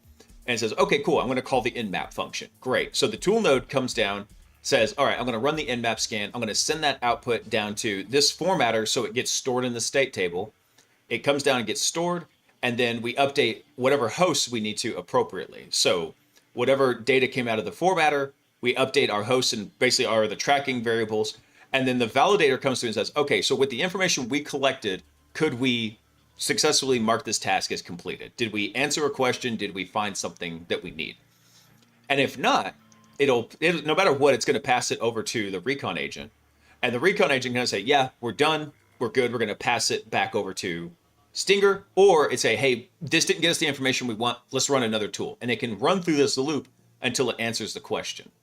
I think it's got a max limit of 5 executions before it bails out of the loop in here. But I think this same kind of structure here, we abstract this out and make it generic. Then we could just instantiate a copy for recon, a copy for enumeration, and then for these other specialty ones in here, for like establishing the C2, working with the C2, I think these two at least, even maybe Privesk, could just be specialized instances of that. We just change what tools and which, what was the other thing? What tools and what prompts we're actually sending to the language model for that.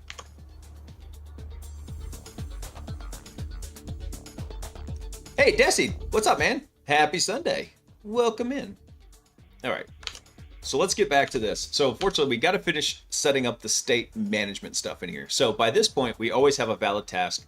We've got all the type checking set up. We're populating our variables. So let's see what happens. So if this is a new one, we extract our task string, our target IP. This is all coming from the input task. And then we make a copy of this. So if I just did, hey, by the way, output task is going to be just what's in the state table. It's actually not going to be this value. It's going to be a memory reference. It's going to be a memory pointer to where that lives in memory. So instead, what we do is we do a deep copy of it. So we copy every single key value object, everything in there, and we put it into a new space in memory. And now we can work on that without polluting the state table.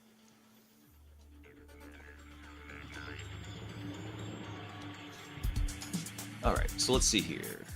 Annoying debug, I think I can take that out. We don't need that. So see now, what we're doing is we're only assigning, whenever we're assigning things to this, we're mutating just the output task here. Oh, dude, it's up on GitHub right now. Cyber, if you go to the Blaise Bits GitHub, in fact, I think Gumby will probably get to it before I do, but do I have it up? Let me see.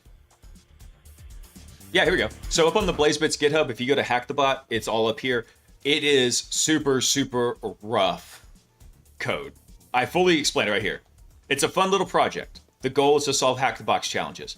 Trust none of this code. It lies, like the cake. The cake is a lie, the code is a lie. Don't trust any of it. And basically, I do nightly pushes after we do the code up here. So everything I'm doing right now, it'll be live on GitHub after the stream. Actually, technically before the stream even ends. There's lots of enhancements I want to make to it, but I'm tempering myself and saving those till after we get further down the execution line. Things like, for example, here in our prompts, all of our prompts are just basically defined as little objects in here, and it's returning them. I don't like having to come modify the prompts in here. It would make more sense to just have these as markdown files on disk and then read them in and then populate this. So that's one of the changes that I do want to make in here. Probably what I'll do too is put in some code in here that we have a list of all the prompt files, and then we have watchers assigned to it. So if it gets modified, then it redoes that. So it basically updates whatever's happening in there. Let's see. I don't think I need that. Let's take that out. Need to add markdown files and watchers for updates. Let's put a note in there.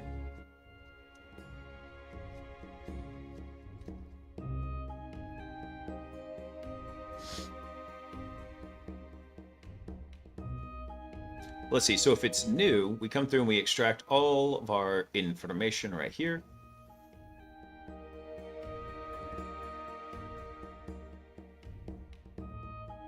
And then we double check the pre-flight check. Okay, this needs to change right here. This should be our input task.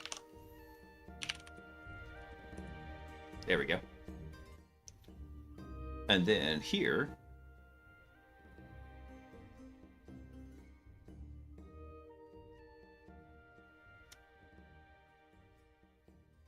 this should also be our input task right here.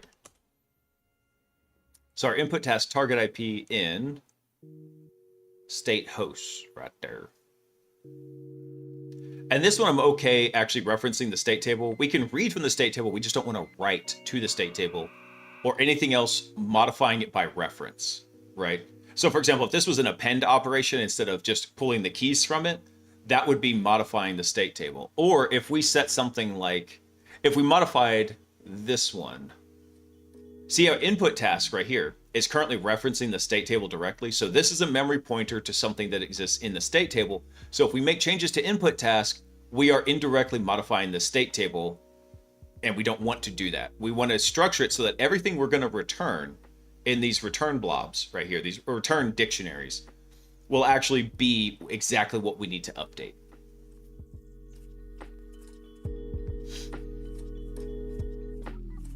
Cyber Doctrina, thank you for coming online, by the way. All right, so let's see here.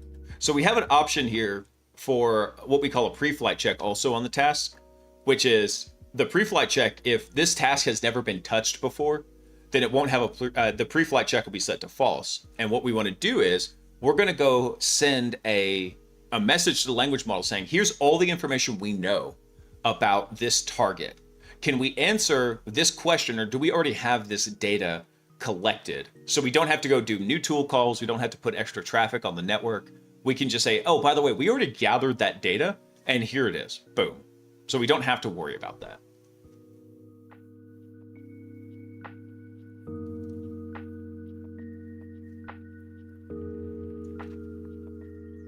Yeah, so here's where we actually send it to.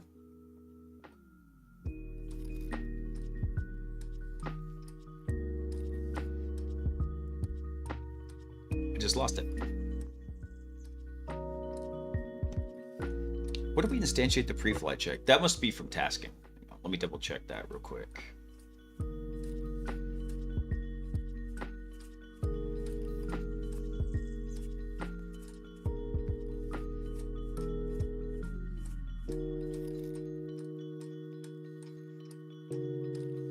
I'm losing my mind. Where did I put that? There's a function in here to basically bootstrap the tasks as they happen. I didn't put that in the initializer, did I?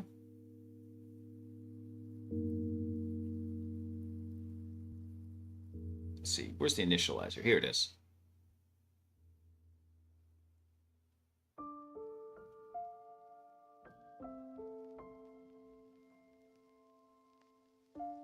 Ah, there it is. Expand basic task info. There we go. So the pre-flight check is always set to false right here. So if we start it with false and we say, hey, this is a new task. Yeah, okay, so this should be a not right here. Got it. All right. Hang on one sec, guys. I'll be right back.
All right, I'm back.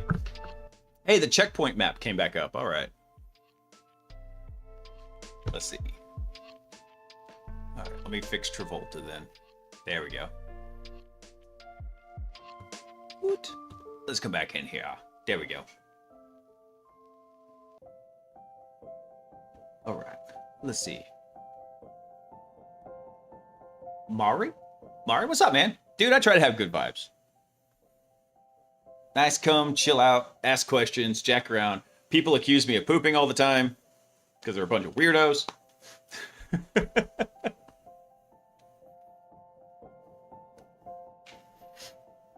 Let's see here. All right, so yeah, this is no pre-flight check. Let me...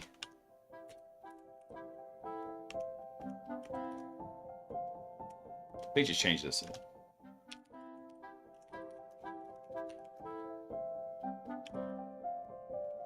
I misspelled pre-flight. I'm an IGMO. There we go.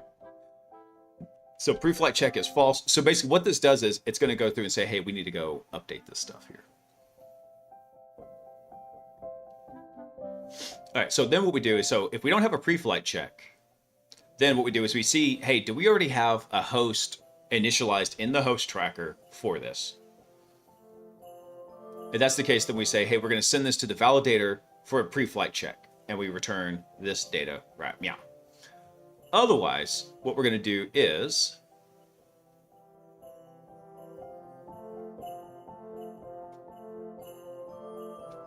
let's put a note in here. Host is already being tracked.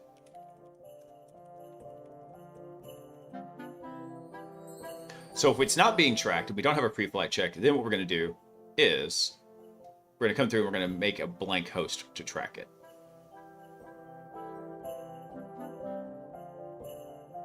Oh, that's why I did this. Yes, I needed to do this. I left a note here from last night to do this. Hey, SM, what's up, brother? Well, shake it, Unk. I know, right? Somebody tried to gaslight me and tell me that Unk means uncool. And I'm like, no, it doesn't. I mean, I'm not saying I'm cool, but I'm definitely not uncool. It's a spectrum. It's a spectrum, right? This is my first Lewis script that I'm using to teach myself code, and it boots. Nice, dude. You can thank Band, because Band had the sharp eagle eyes there. I was like, what is going on?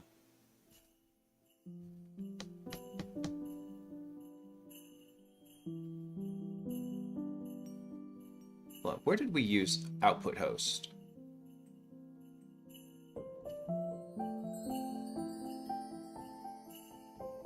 Okay, so we haven't used, I don't think we've defined output host by the time it reaches this section in here.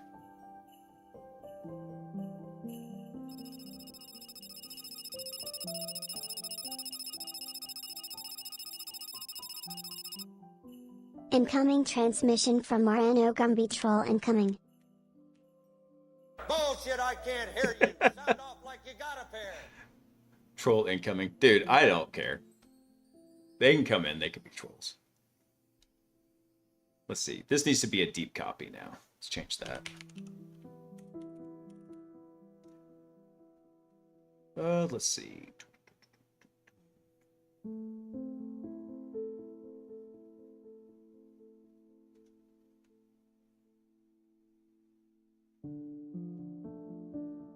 Actually, I'm not sure if I think I could do this differently in here. Let's do this. No. Incoming transmission from Marano Gumby. I was the troll. I know you're the troll. You're the trolliest.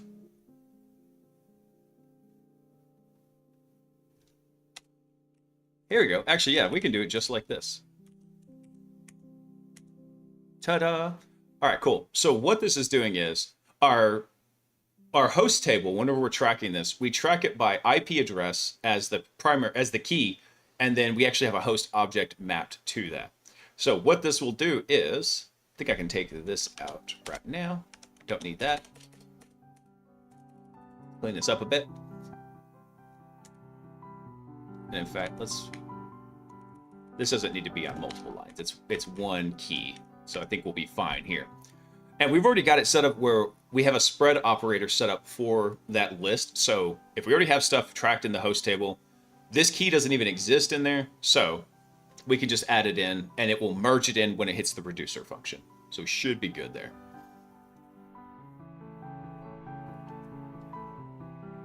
I think I do want to take this up though. Oh, no. Undo. Let's bring this up.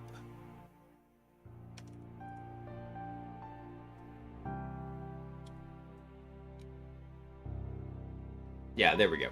I think this will be good right here. Context, we append our output host by the target IP. There we go. So target host is a blank host that we just stub it in with the target IP address. So it don't have any information to it. It's going to be pretty much blank in there. Let's see. We set its pre-flight check to true. And the reason why we can set this to true right here is because it's brand new. There's nothing to go pre-flight for it. There's nothing for it to go check that we already have information. Let's see here. I think that's all good. Let me clean up this a little bit. There we go. I think that's good right there.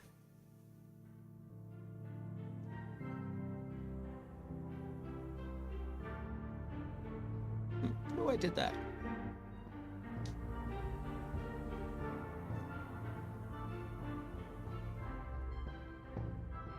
"24 is too late to code. I want to switch careers." Ricky, do you work as a developer now, Ricky?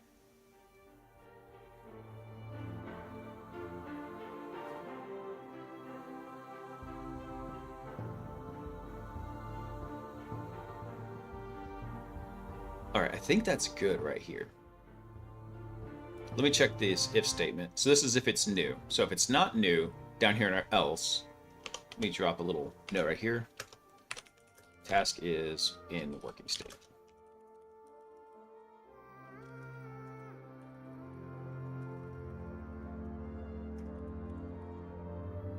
There we go. Just so I make sure I know exactly where this is. So if it's already working, then it's already had a pre-flight check. We're all good.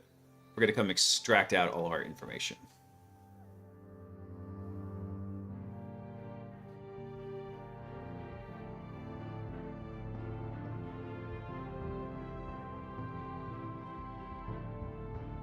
I'm going to change this.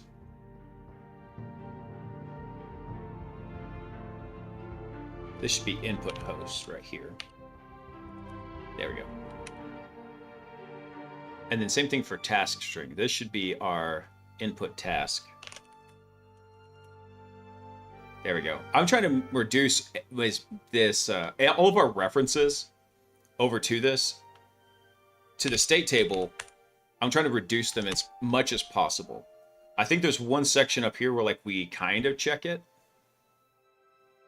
But I don't want to be reading data from the state table unless it's necessary. I mean, technically, this is actually, because it's jumping through memory reference hoops, is reading from the state table. But I want to make it kind of as clean as possible in this. Yeah. Yeah, I agree with Gumby. It's never too late to learn, man. Dude, I'll be 42 in a couple of weeks. My birthday's in January. So, and I've done a lot of coding in the past, but I'm not a developer.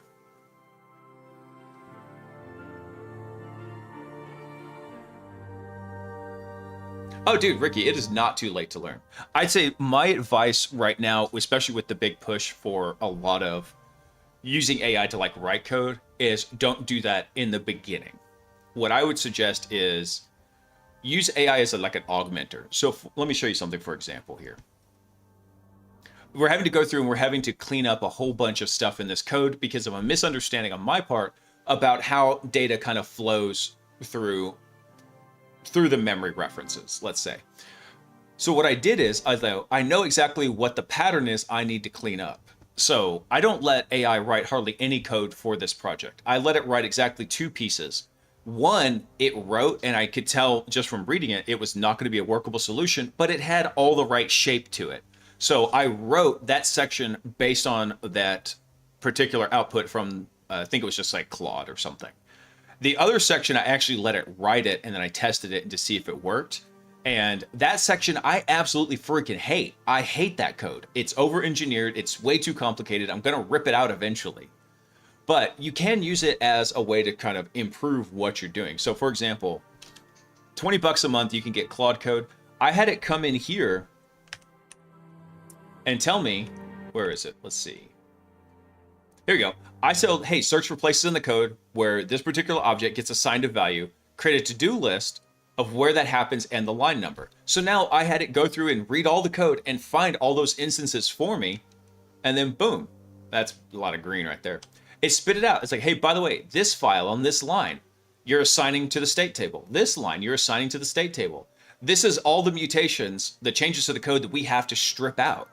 We don't want to use these anymore because it's polluting the data tracking.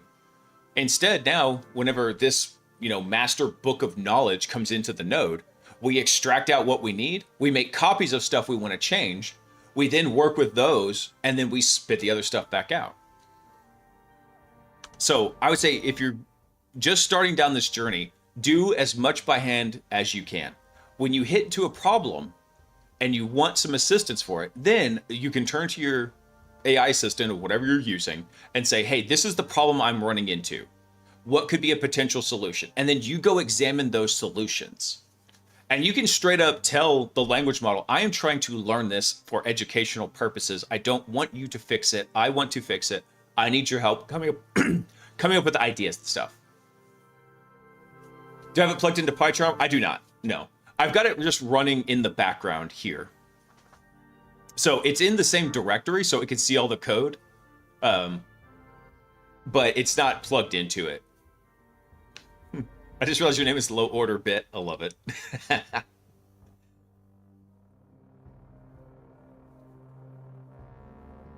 Yeah. Hey, no problem, man.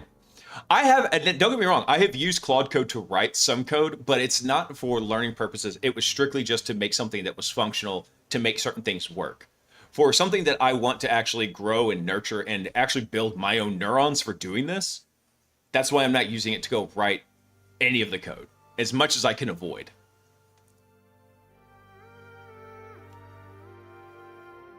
Dude, Gumby, your birthday's like right next to mine, man.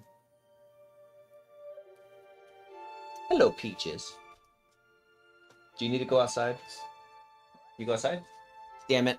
She always does this. She never wants to go to the bathroom any other time during the day except during the stream. I have to force her to go out. Hang on, guys. Let me go let Peaches out. I'll be right back.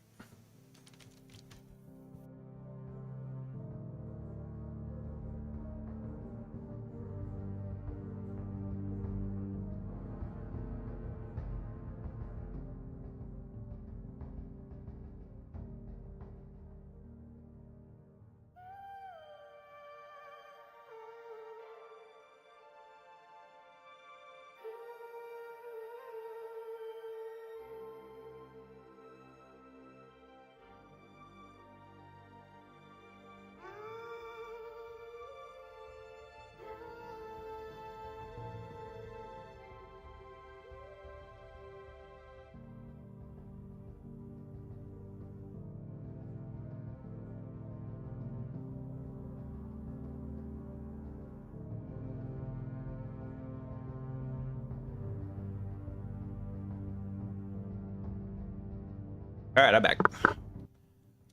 She's lucky she's a cute dog. I knew they were close, Gumby. I didn't know your birthday was like practically right next to mine. My birthday's on the 21st. So on the 21st, I'll be 42 years old.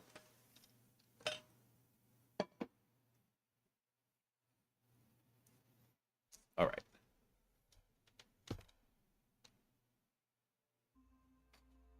Let's see here.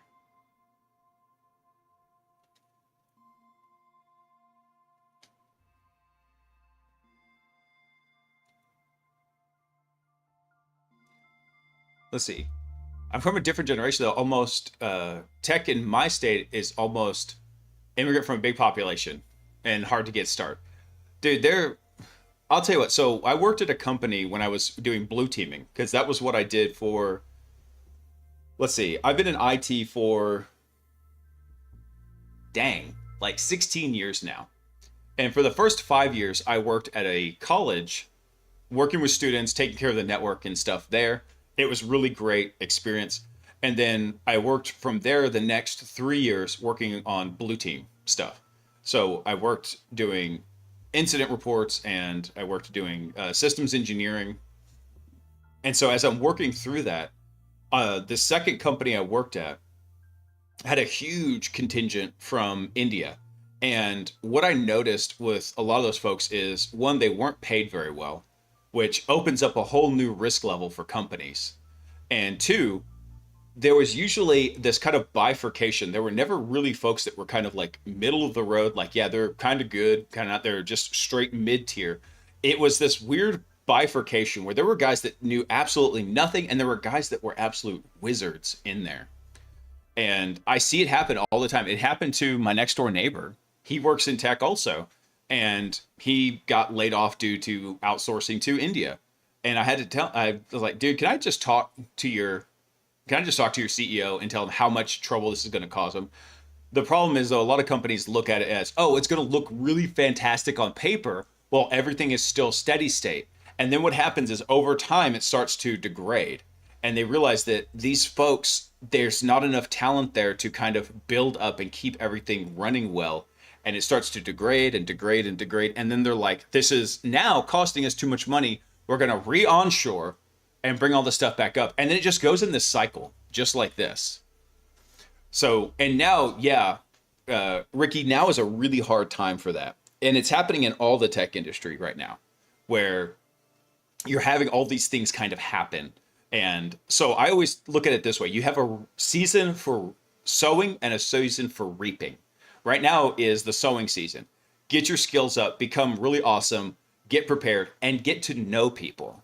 Because every single job I have gotten in IT is because of people I knew.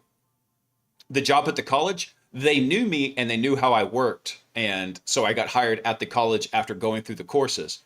The first job after that, one of the guys that taught at the school worked at the company.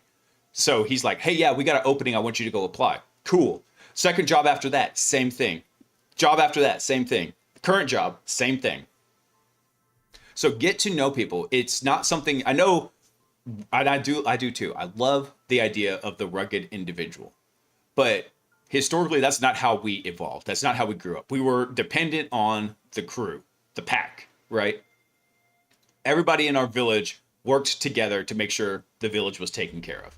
And it's the same thing. It's just now it's become kind of dispersed and digitized. So if you don't have any local meetups you can go to, like local DEF CON group, local developers group, anything like that, then there's Discords where you can get to know people. You can work with them on projects and actually interact with them and try to help them and improve their situation.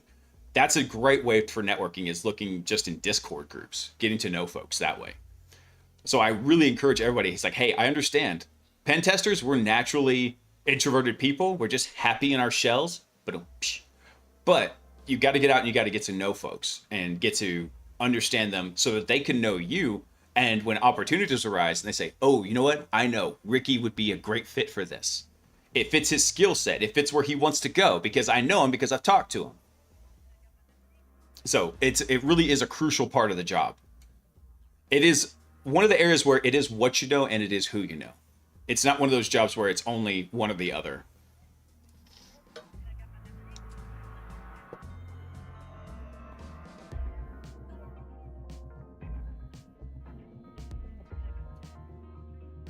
Let me see if I have any other references to the state table in here. I don't think so.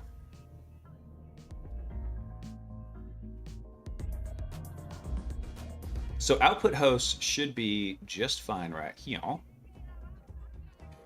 Let me double check something real quick. So what did we use for the reducer there? We used a dict merge. We're going to merge the dicts.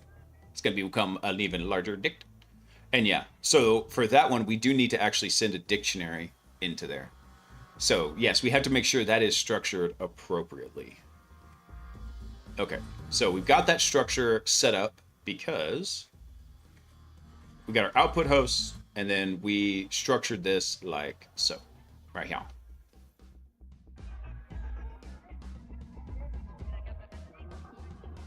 So if the task is working, we don't have to worry about this. We're not changing anything on the host just yet, so we should be good there. I think that's good.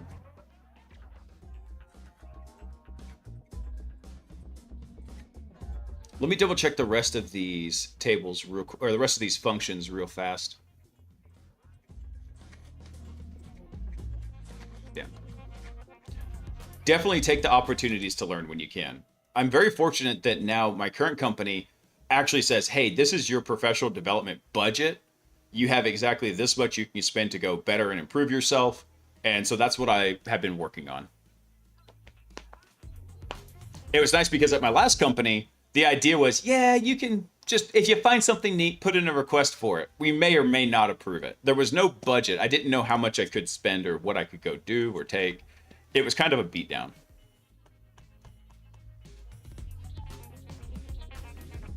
Would you say a pen tester who specializes in Active Directory is in high demand right now? I would say it's in good demand. I wouldn't say it's in high demand. Really, if you understand AWS and Azure and how those interact with Active Directory, or even if you just understand AWS by itself, because you can integrate AWS with Active Directory or Intra. But if you understand Azure and Intra and AWS, actually, I'd say that area is probably in higher demand right now, bottleneck, because everybody's got that and nobody knows how to secure it very well. In fact, I think our good buddy Tyler, I think he's got his, let's see, Intro to AWS pen testing, yeah. And dude, it's dirt cheap. So if you're not familiar with security, start with Intro to Hacking Methodology. And I'll tell you this too, if you're not super familiar with computers, don't start here. This is like saying, you know, I'm already a doctor and now I'm specializing in brain surgery. If you're not a doctor yet, you shouldn't be specializing into anything. So you need to get the base foundational knowledge set up there. So you want to understand, hey, how the computers work, what they're doing. Take courses on just like basic Windows administration, basic Linux administration. Learn how the tools work before you learn how to break them. And then you would want to dive into, okay, Intro to Hacking Methodology. And then this Intro to AWS pen testing, I might just go grab this for fun and run through it. Because I've done plenty with AWS, but I always feel like there's something new foundational I could learn.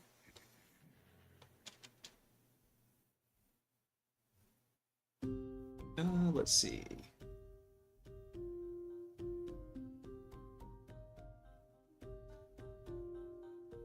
All right, anything else in here? You know what? I don't think we did it. Did we do an output formatting for the recon agent? Oh, we did. Okay, cool.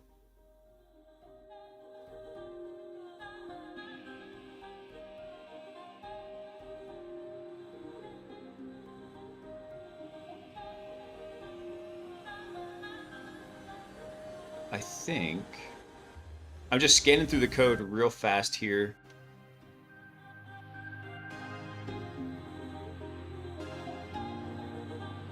Okay, good. That is a deep copy right there. So I think we should be kind of good right here. What is this? Always throw this type error here. Expected node type right here. Okay, hang on. I've got to fix this because it's driving me bananas.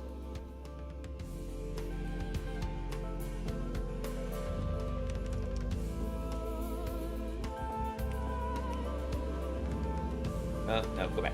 There we go. So what I'm doing is, these are not actual functional code issues. It's because the inspector doesn't understand exactly how it's working. So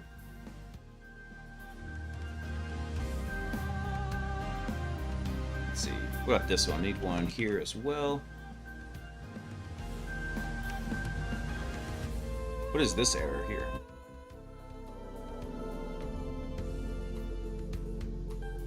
Is it over here? Ah, there it is. Let me get rid of that. All right, clean all that up, just like so. Okay. Let's go run this real quick. Let me go grab the testing data. Because we have just enough time, the box should still have time on it. Yeah, we got enough time to get through the rest of the stream here. Let's go actually do a test on it real fast here. Right about, meow. Oh, I already put the IP. Nice, thank you, pass me. Come back over to Stinger. All right. So here what we're doing is we're giving it a basic state table to start with. Like, hey, this is what you're going to have. So we tell it, hey, this is what I need you to do. And then here's our target machine IP address. And then we're going to let it run. So what's going to happen here is this is going to pass in from simulated user input. The initializer is going to build the task. Then Stinger is going to start divvying them out. And it runs in order. It runs recon task before it runs enumeration task, before it runs exploit, before it runs post-ex. So there's a ranked order of like what tasks it wants to do first. So let's run this and see what it does here. If it gets past the recon agent, I'm going to kill the execution. Rip. That didn't get very far. All right, we got to go check that out. Yeah, balling. Just about 99% of companies have some kind of hybrid. And in fact, there's I don't know, maybe about 4, at most 5%, maybe 3 to 5% that are completely cloud native. A virus has been detected. Trycatch_TV virus detected in the network. Hey, Trycatch, welcome in, guys. Hola. What are we working on? Let me go see. I love the name, by the way. Trycatch. Excellent.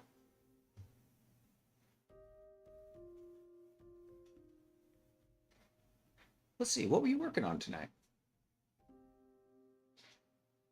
I don't know, because as much as my wife has tried to teach me Spanish, I have failed abhorrently at it.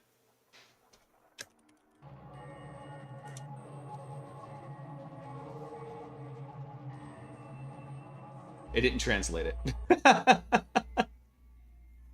I like the music, though, that you've got picked out for the stream. Yeah. Well, welcome in, guys. By the way, everybody, my name is Blaise, who just came in on the raid. I'm a professional red teamer and penetration tester. And what we're doing is we're debugging a little AI bot designed to go play capture the flag games. So we're having some fun there. Oh, we're going through an article about how to be a better developer in 2026 based on Rust. Nice. Dude, I want to like Rust. I have so much trouble with the syntax. It's so odd. Rust syntax looks like Python and JavaScript had a baby, and only the bad syntax genes got passed on.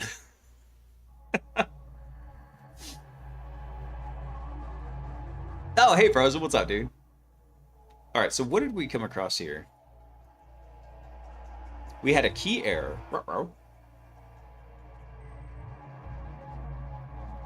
Recon agent line 52. Oh. Yep. We have a problem. Houston, we have a problem. Let's see.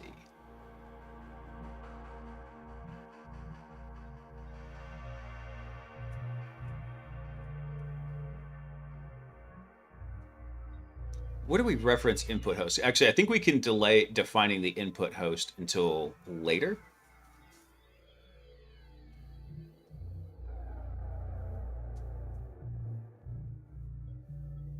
Yeah, we handled this later down in a branch, but we should be handling that earlier on in here.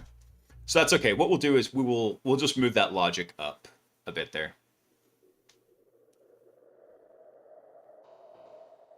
That's the most funny analogy I've heard about Rust. Hey, Verdroid, what's up, man? I understand there's some guys that they just have no problem with the Rust syntax. Whenever I look at it, it just hurts my soul. Thanks for coming online, Verdroid. Welcome in, guys. Let's see. By the way, normally I would do, I usually stream on Saturdays and Sunday evenings, and then also Wednesday night we do hacker news for the week. So we go over news articles about what's going on in cybersecurity land.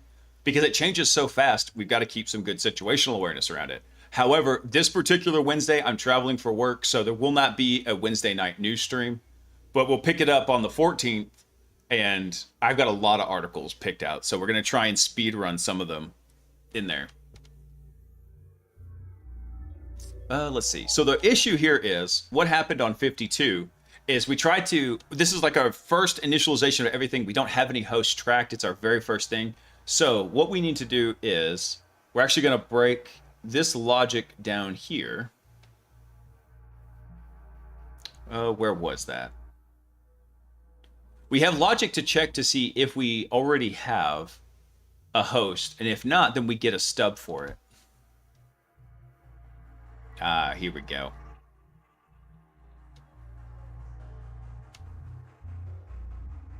So yeah, this is the logic right schmear. So what we'll do is I'm going to copy this. Let me put a little line right here. So we're going to basically take this logic, we're going to move it up a bit. Let me copy this. Until I'm just going to take this whole block right here. Copy it. We're going to move it up to right about here.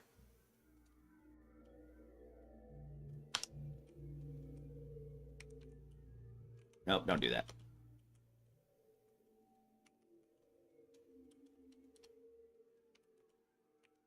Let me see if I can drop this in. Let do it. No, that won't do it. Undo, undo, undo. There we go. I'm just going to comment this out while I build this new statement here. So what we're going to do, we're going to say if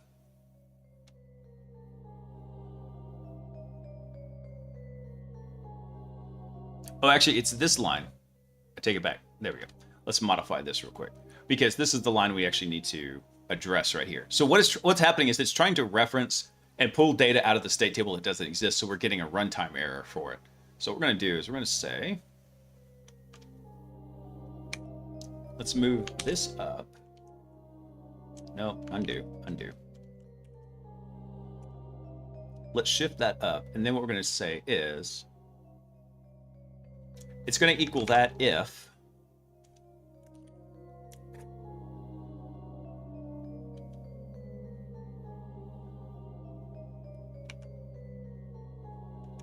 and then we need the else statement right here.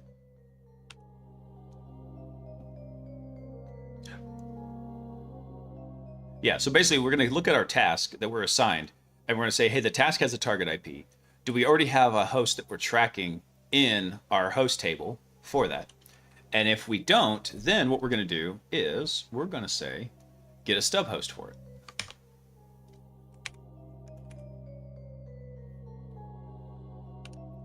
By target IPs. So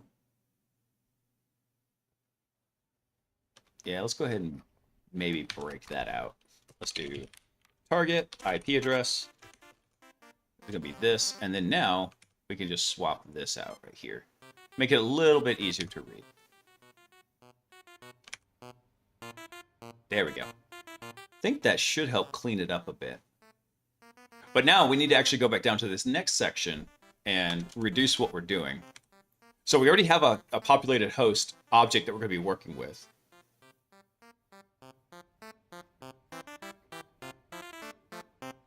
Oh, actually, I take that back.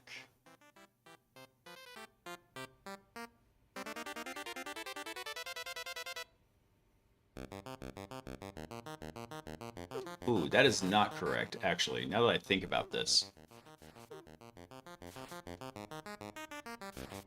Let me think about this. Because this is supposed to be our input host. So what we'll do is let's change this a wee bit right here.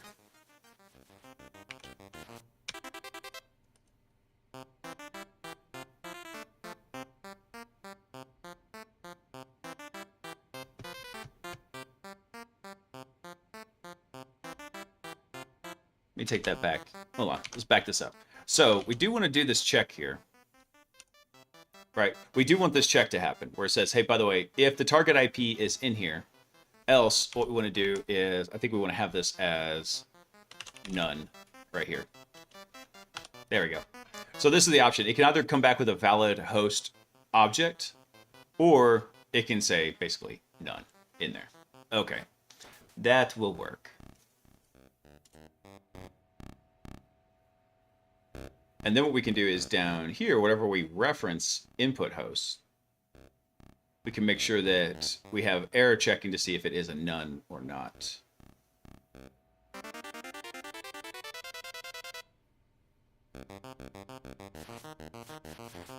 So here we'd say if the input task, or no, input host.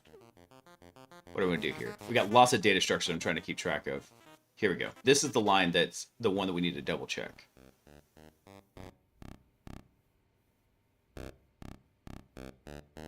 Yeah, that's what we want. So we can just clean this up right here. Ta-da! There we go. So the input host is either, it's going to grab a currently known host that we already have out of the state table, and then boom, we can work on it. Otherwise, it's going to come in and say it's a none. So if we have no working host then we're going to do, then we'll come down and we'll create the stub.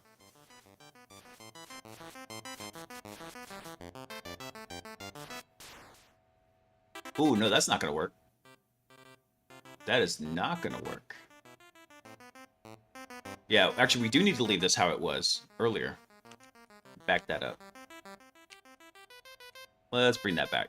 We do want to go ahead and get the stub from input here. Or do I? How do I want to handle this? So the problem is, it's given a task. Let's say for some reason during this, you know, capture the flag. Let's say it's a multi-host box, or we just haven't seen anything yet because we're just getting started. The host table's empty. We don't have anything to reference in it. So this guy here is trying to check and see if we have a reference to it.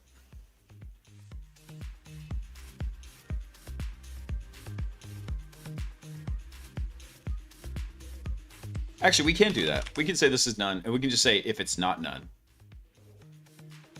So we'll say if the input host is not none.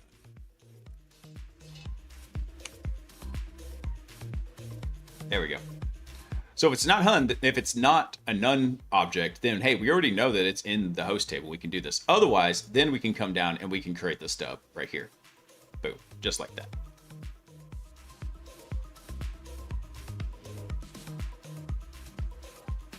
And this task string, actually, I want to take this out. I just noticed this is still referencing the task table right here. We want this to be the input task. Just like that. There we go. All right, let's save that. Let's see if it hot loads in properly. So we're running a server in the background that allows us to use this web interface. It's not anything I'm hosting directly. It's provided by the guys over at LangChain. This is called the LangGraph Studio here, and it allows us to run through this. So one thing that's cool is I can actually, let me hide my big head. We can actually come through, we can time travel. I can say, oh, hey, rerun this from the initializer, or rerun this after the state happened at Stinger, and then pass it down to Recon with a new copy. So it'll basically make a fork of it. Let's see what happens. There we go. So now it's in this Recon subgraph going through. And once it's done, we're going to go check the trace from it. We have a full visibility into everything it's doing. And right now it should be doing an nmap scan. Looks like it completed. Let's go double check that real quick over in Robo Pages. Yeah, so we saw it do run an nmap scan here against the target. Perfect. All right, then we got an index out of range. All right, so good. Somewhere else I screwed up. All good though. Fresh.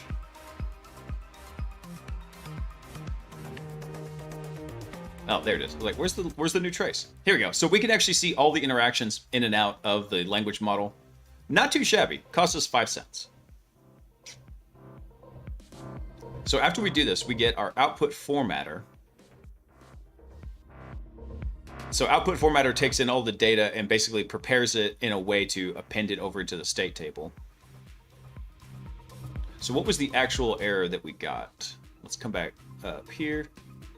Index out of range on.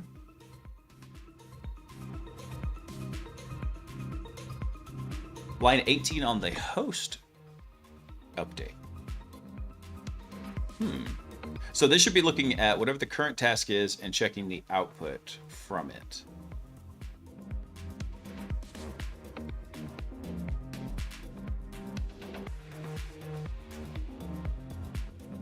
So what did we return back? We returned back all of this data here. Let me go check the host update function real quick. What did I change? I don't remember even changing anything in there. Hold on, what line was that on? Let's see. Oh, this is in the host update section. Yeah, I'm not surprised that changed. All right, we got to go over to the host updaters utility.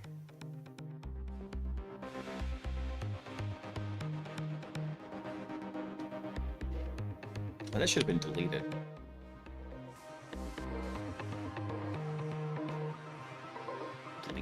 Yeah, we don't need the reducers. We put them in a different spot. Let's see. Where's our utils? Where's host update? There it is. So what broke in here on line 18? Let's see.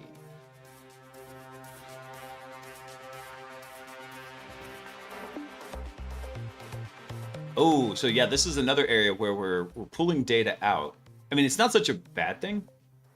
Current task is state current task. So what was our current task value in here? So one of the other cool things is we can come right here and we can actually look at what was the input state table structure, right?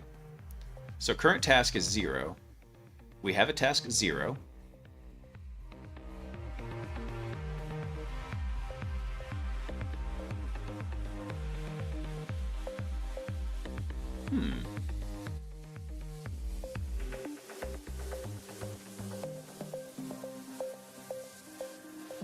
Interesting.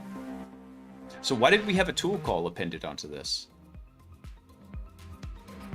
Because this should have returned a tool call, right? Basically, we're giving it function primitives that it could have called. So this is our nmap TCP port scan, right? So for some reason, it did not append that. This right here should have been appended to the task output data. Let's look at what did it return. So we have a full list of tasks. That's fine. Oh, wait, hold on. That was the input. Let me look at the output here. So current task is set to 0. That's fine. That's the 0 index. We have our new host that we just generated. And then we have our task right here. And look at that. We have it.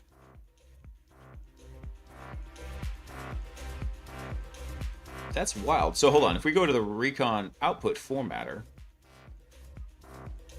what did its input look like?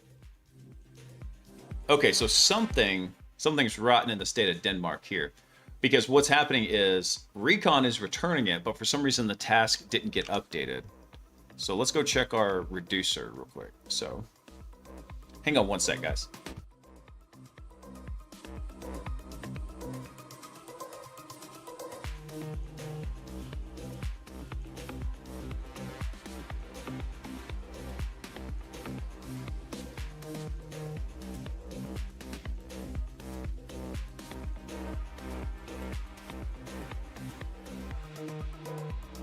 I just realized I hadn't turned the camera back on.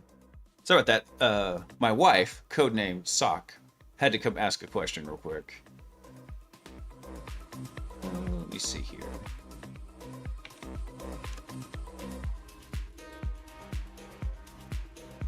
Put 11 here. This is what it's mapping in here. So something happened. Let's double check the task list merge real fast. Logic.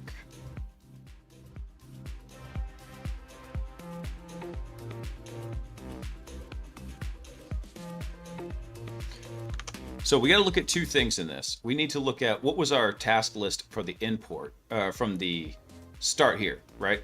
So we had all these cool tasks, right? We have our recon ID. So we should be working on this one, ID 516EX.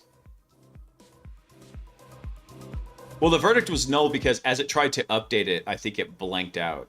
But here's the first issue that we're having is it's trying to access something. Actually, hold on. You got me questioning myself now. Let me double check this real quick.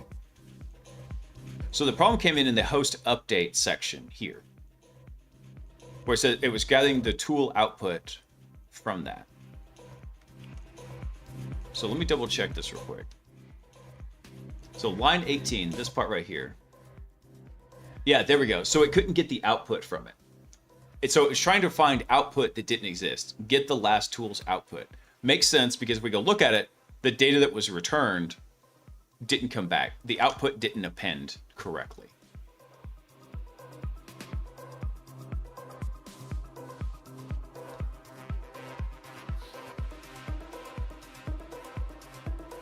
Oh.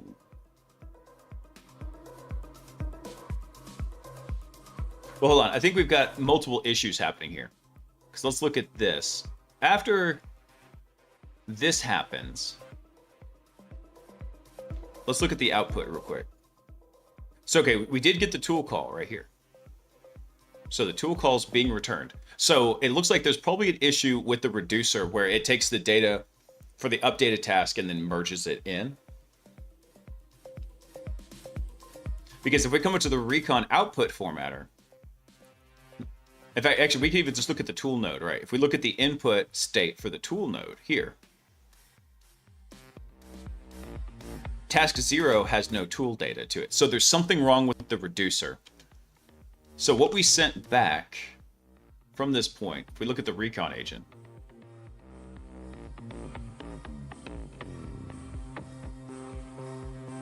so we send back output task. This gets us our tool call, and we append the response name. So this was working. However, something didn't update correctly in here.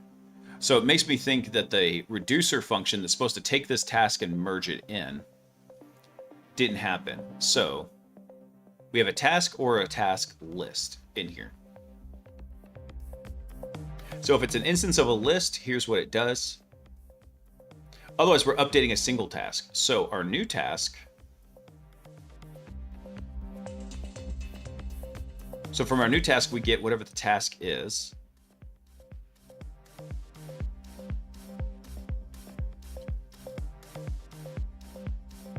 I am the smoothest of brains. Look what happened here. I'm an idiot. We could have done the get, that's fine, but actually what we want to do is we want the ID back from this. It's trying to match the ID, but it was getting the task field. So it was getting the wrong freaking field out of here. I'm an idiot. All right, I see what it's doing now. Let me rewind this a bit. We're gonna run all the way back up to where the stinger agent happened. Let's see, there's our human input, our initializer, which makes all of our tasks. All right, here's Stinger. We're gonna rerun it from here now. Because what happened is when the recon agent node returned, this node right here, when it returned to that task list, it didn't merge it correctly in because the reducer function had an error. That's what happened.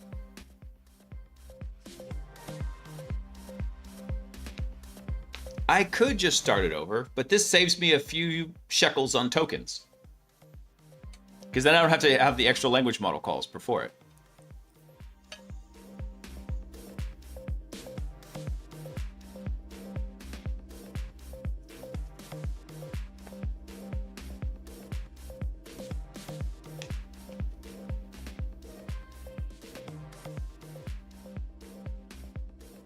All right. Hey, cool. It got all the way through to the enumeration agent. Nice. Hey, there we go. All right, cool. Excellent.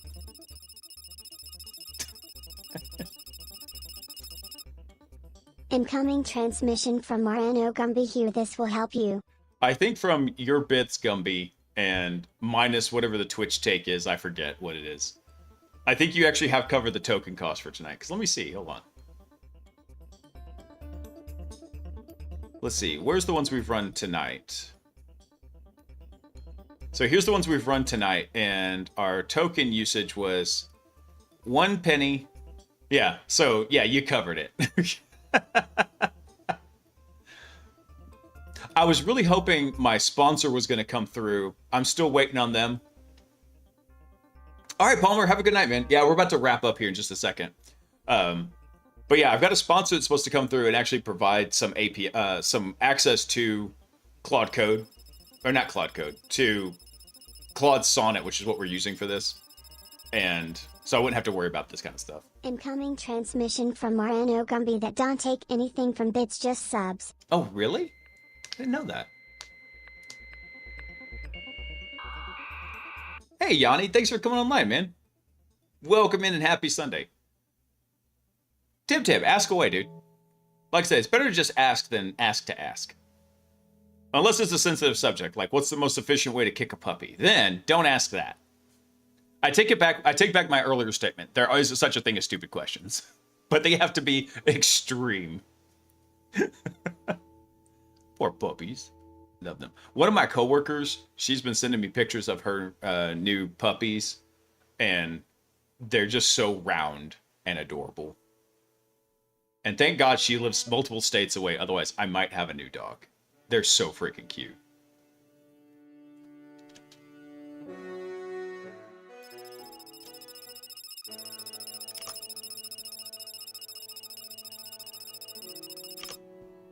Incoming transmission from Moreno Gumby. That's why it's better to do bits in a hype train. Oh, really? I did not know that. All right, let's double check this real quick here. So one of the telltale signs that we can tell that the state management is happening appropriately is we actually come down to the output here. So we return host for this guy. If we see this output, like exactly like with no updates to it, over in the input table, we know the state table has been polluted. So here we've got task 516EX, and then we've got host JVV2Y.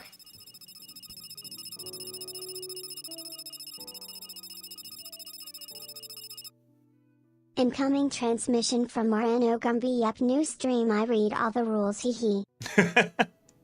I used to know them, I think. I don't know. I just kind of turned on the stream and started doing it. Hey, Tara, what's up, man? Let's see. So in the script I showed you earlier, for some reason, for the progress bar or fill level percentage on the battery, it's not auto-updating.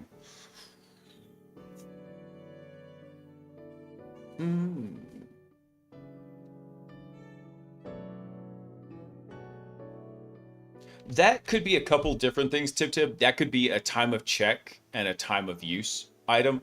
So remember how we were talking about immutable variables earlier? If something changes, hang on, let me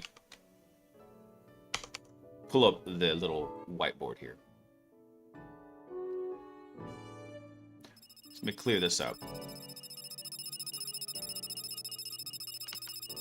That was not what I wanted to do. Incoming transmission from Moreno Gumby. Okay, I'm out of bits now. You sucked me and hee JK. Oh, Gumby, you cracked me up. All right. So one of those things, Tip, it could potentially be, is you have what's called a time of check, time of use issue. Typically, this is referred to as a race condition, but that's not necessarily what could be happening here.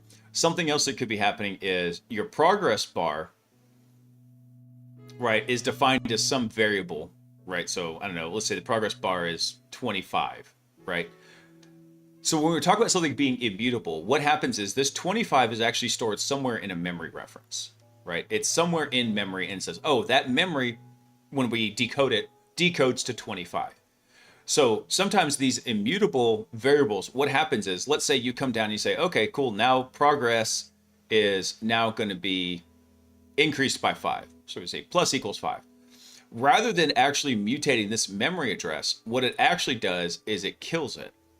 It kills this memory address, copies the value down to a new memory address that is going to be the combination of these two.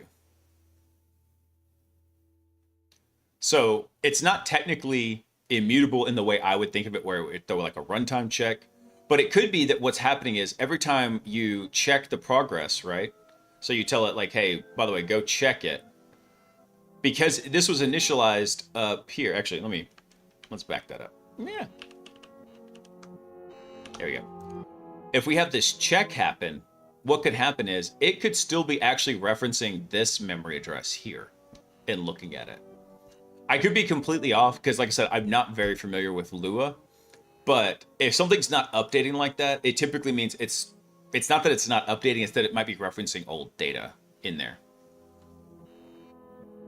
So I'm not quite sure how to handle that particular issue. But this is what I would start checking. It's like, okay, is this guy just referencing this old memory address where the data is still valid because we're referencing it, and not having an updated reference because we wrote to an immutable thing and got a new memory address.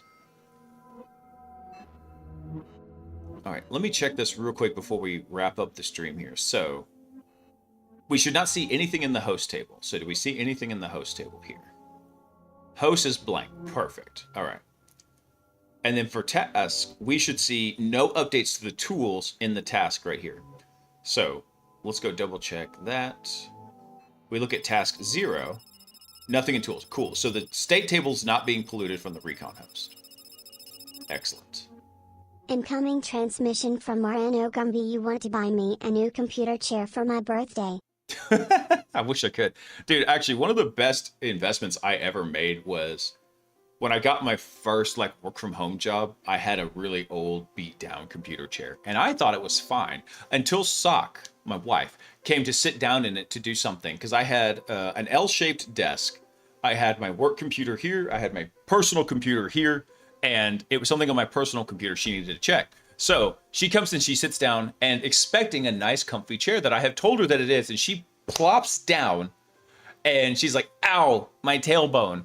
You sit on this for 8 hours a day? I was like, yeah. And she forced me to go get a new chair. So I started doing some research. I went and spent the money to go get a Herman Miller chair. And that was about 9 years ago. And it is still fantastic. So one of the good places you can actually go look for them is people will be selling them discounted, like used ones. And they're still, as long as it's in good shape when you get it, it's probably going to be in good shape while you have it. You can get them on Craigslist, believe it or not. People just like, oh, hey, yeah, this office closed and now we're scrapping all the materials from the office, including the computer chairs. I want to check this tool node real quick. It shouldn't do any changes to the state table.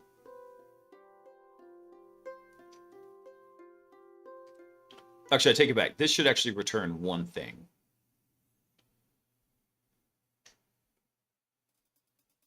Output should just be one message, that, which is fine. So for the output formatter,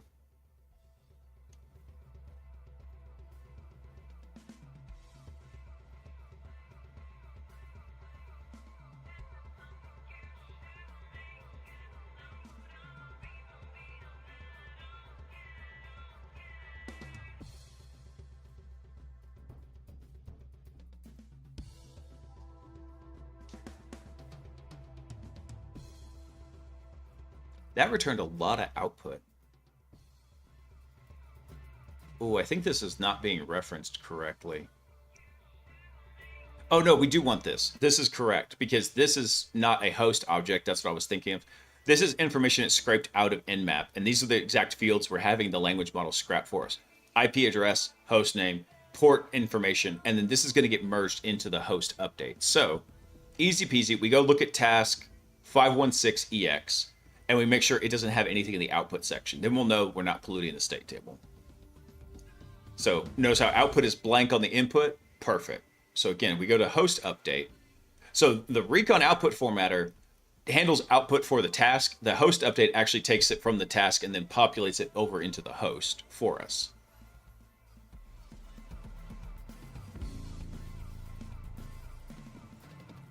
Why does it say no input for the host update?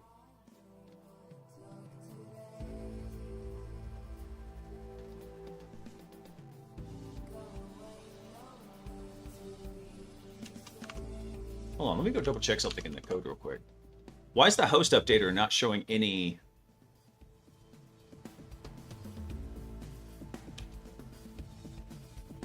Oh, I know why. Because host update, when this runs, it is actually a language model call.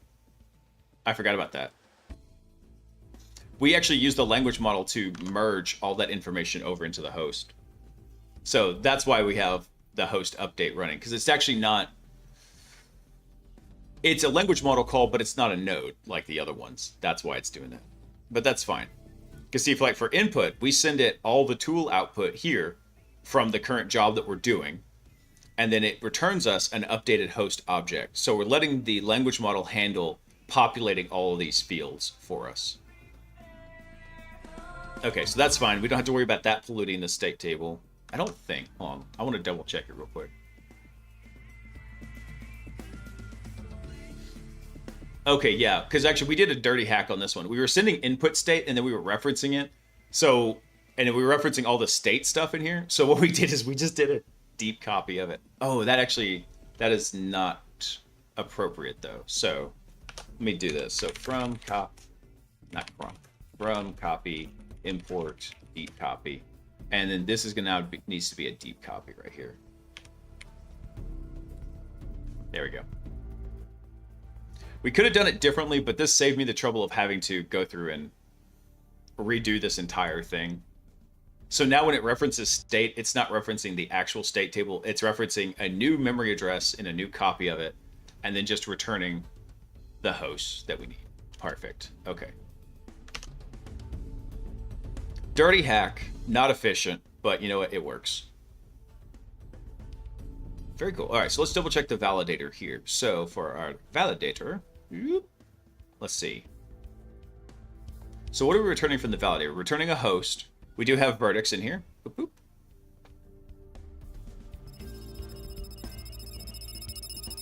Oh, what's funny is it says there's 0 open now. It's because the host died. Incoming transmission from Marano Gumby. This is your nightly reminder to push it real good. Oh, that's right. I do need to push it real good. Hang on. All right. I think this is a good spot anyway. So let me do all of these except the test data. Let's see. Yeah, because all of these are definitely updates we're going to want to make. Commit and push. There we go. All right, cool. The new code is now live up on GitHub for everybody.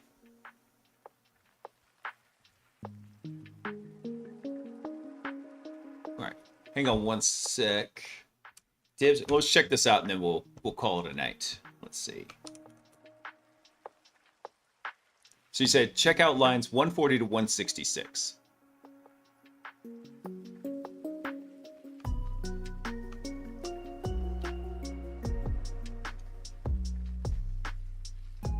All right, so we have a status function here. We got a while true loop. Okay. You said 140 to 166. Scroll down a little bit more. Okay. So here's all the section of code that's handling this.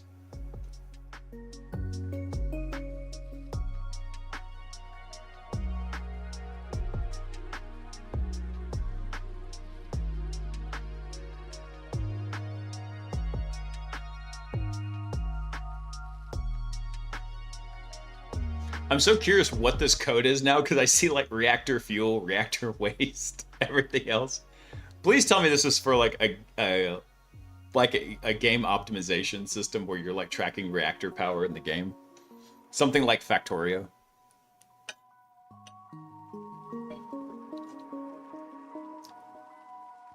Let's see.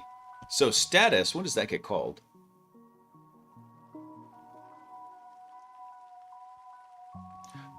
So we call startup and then clear, then main screen, and then you call status directly from like this main loop down here. To automate my basis reactor in Minecraft? Dude, that's sick. My oldest son, who's 7 years old, he so badly wants me to get him Minecraft on his computer. He's got it on his Nintendo Switch right now, but he really badly wants it on his laptop.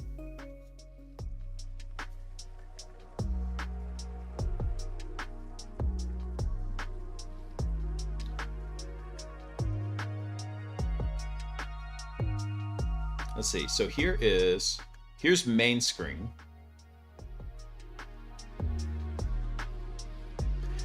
Let's see. Now that I know that it's running in a context of Minecraft, I'm not sure because Minecraft is single threaded.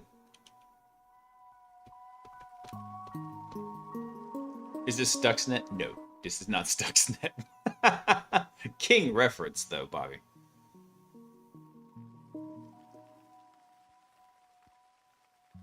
Let me think about this. So Minecraft runs single threaded, which means you're going to have to kind of run through all of this. So we have a startup and we have a clear. So what's the startup procedure? So here's clear. We have draw text, draw line. See, so here's our main screen. So you're drawing the interface.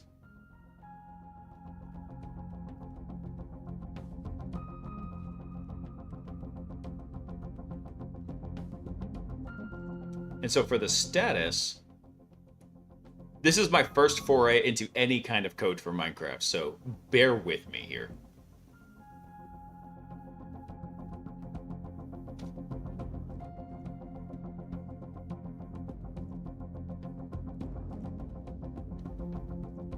Oh yeah, I figured this was in a Minecraft mod of some kind.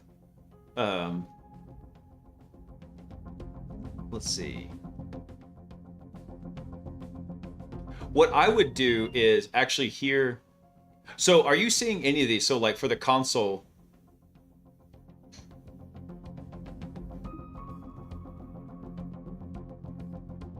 Let's see. Where does mon get defined?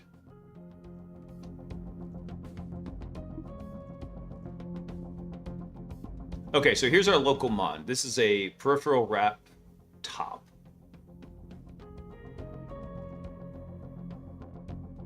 What is this mon variable supposed to do, TripTip?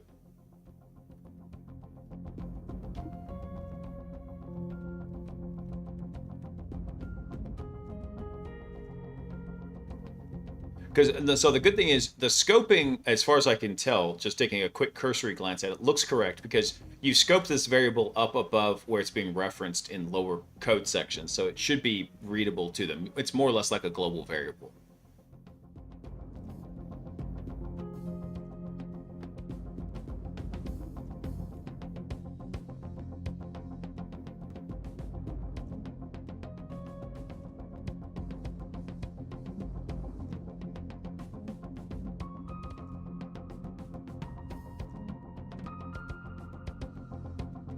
So in the game, you can place a monitor on top of the actual computer so you can look at it rather than clicking into the computer. Oh, very cool.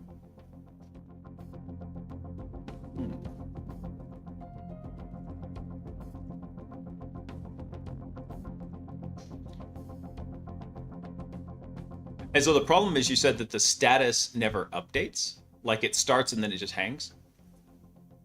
The progress bar or fill level percentage on the battery is not auto-updating. What will cause it to update whenever you like click into it?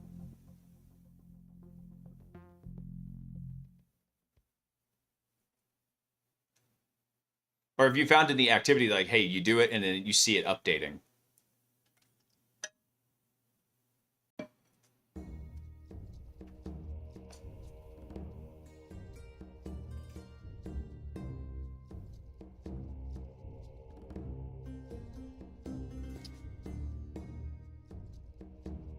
Oh, it updates the transfer amount, but not the percentage. And rebooting the script updates it. Okay, well, let's see here.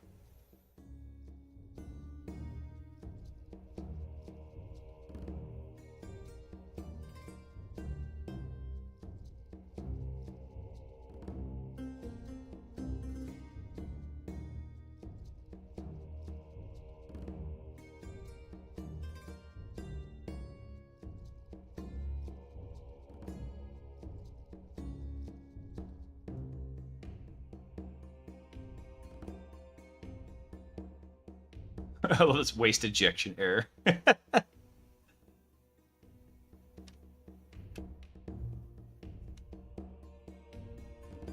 So if it's less than 10, we have an ejection error.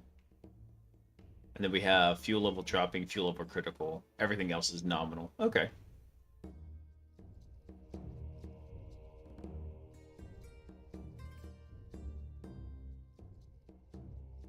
So for some reason, it looks like this is the one that's probably not updating correctly.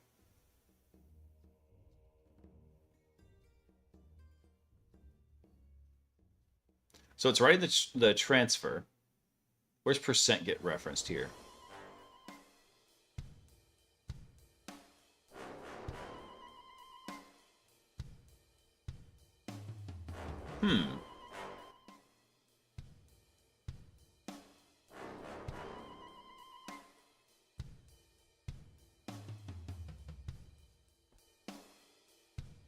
So this is the star transfer value. This is the one that actually is updating correctly. But not the star percent value.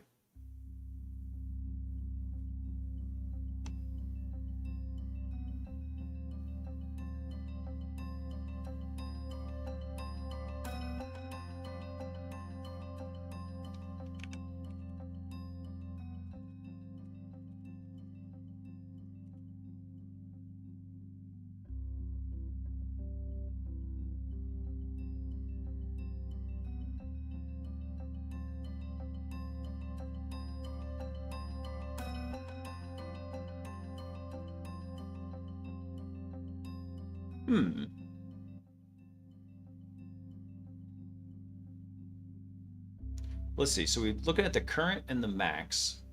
So we're building a percentage of it. We're taking the floor of that.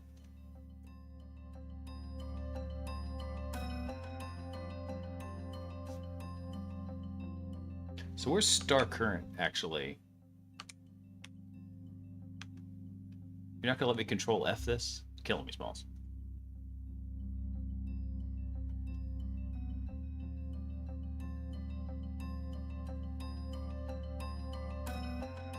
It may not let me look at that, just because on that computer I'm not logged into Googles.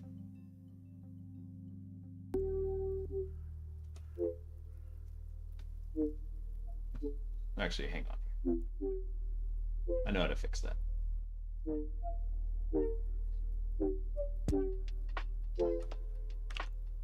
Yeah, unfortunately I can't pull that up because I'm not logged into Google in that browser.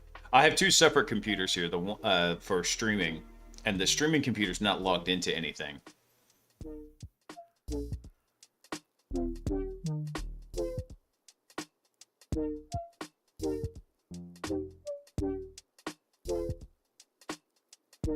Let me ask you a question. So in this Lua script for Minecraft, can you write like to the console?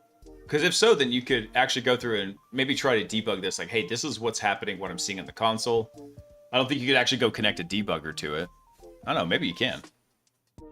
My Minecraft knowledge is very weak.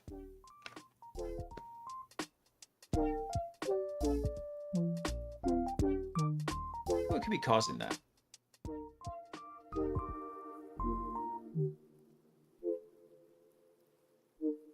Yeah. Oh, so you can't write to like the Minecraft console to see what it's doing?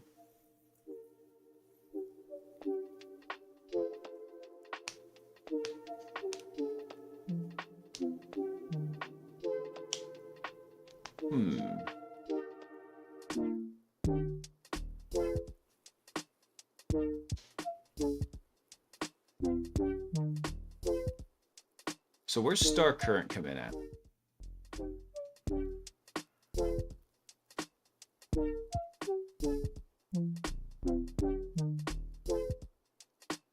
So one thing I can think of is that well, let me come back down here. You said this is our status right here. So star trans, which is star, get transfers per tick. Yeah, I think I see what might be happening here.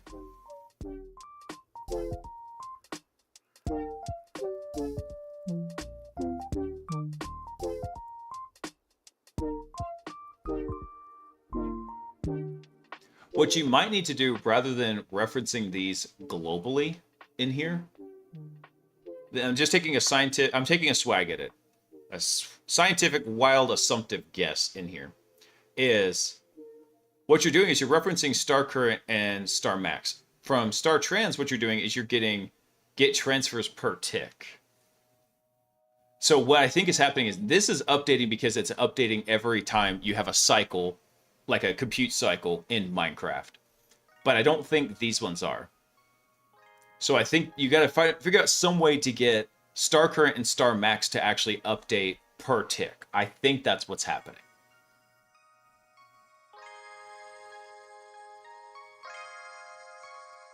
Yeah, I think that's what's going on. All right, let's go find somebody to raid out to because I do need to get to bed. I got, unfortunately, an early morning for travel tomorrow. Let's go see.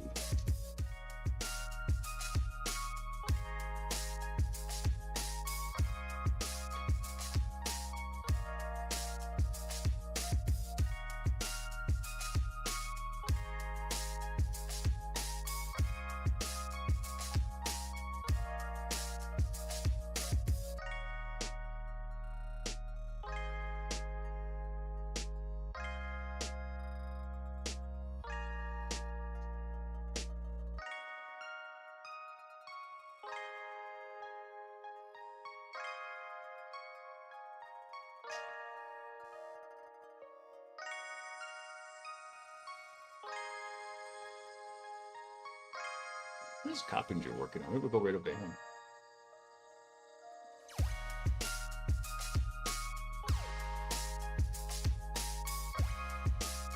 doing some good vibes, what he's doing. Yeah.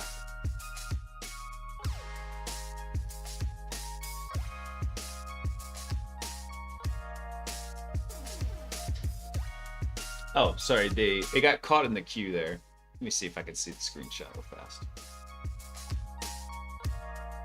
Here, let me bring this over so we can take a look at it. So you have to restart the script for this bar to basically redraw, right?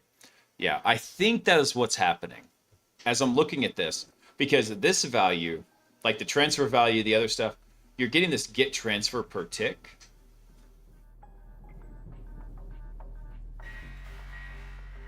So I think the problem is the star current and star max values, though, right? They're initializing here, right? So yeah, you're finding this info, you're getting it, but it's not updating like every tick, right? So our transfer is increasing right here.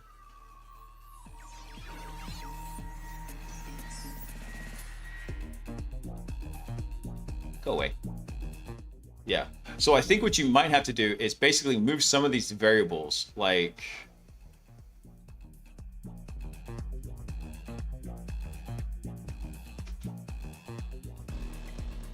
that gets you get transfer per tick.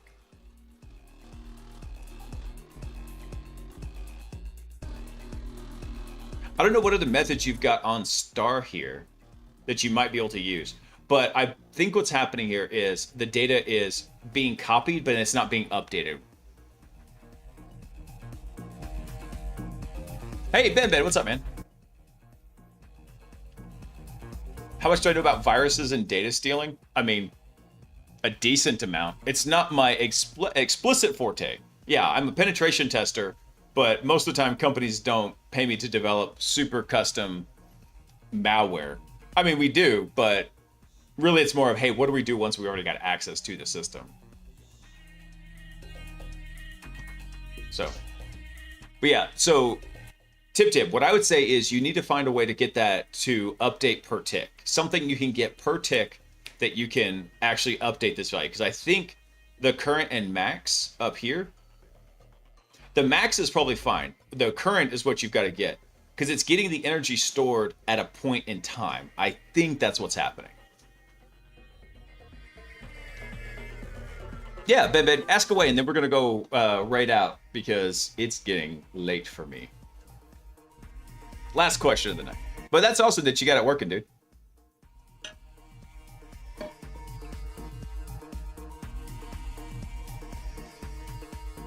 Oh, so you repositioned the star current value. Got it. Nice. Yeah, that's what I figured was happening, is that that value was not getting updated right there. Boom. Nice. Underbar.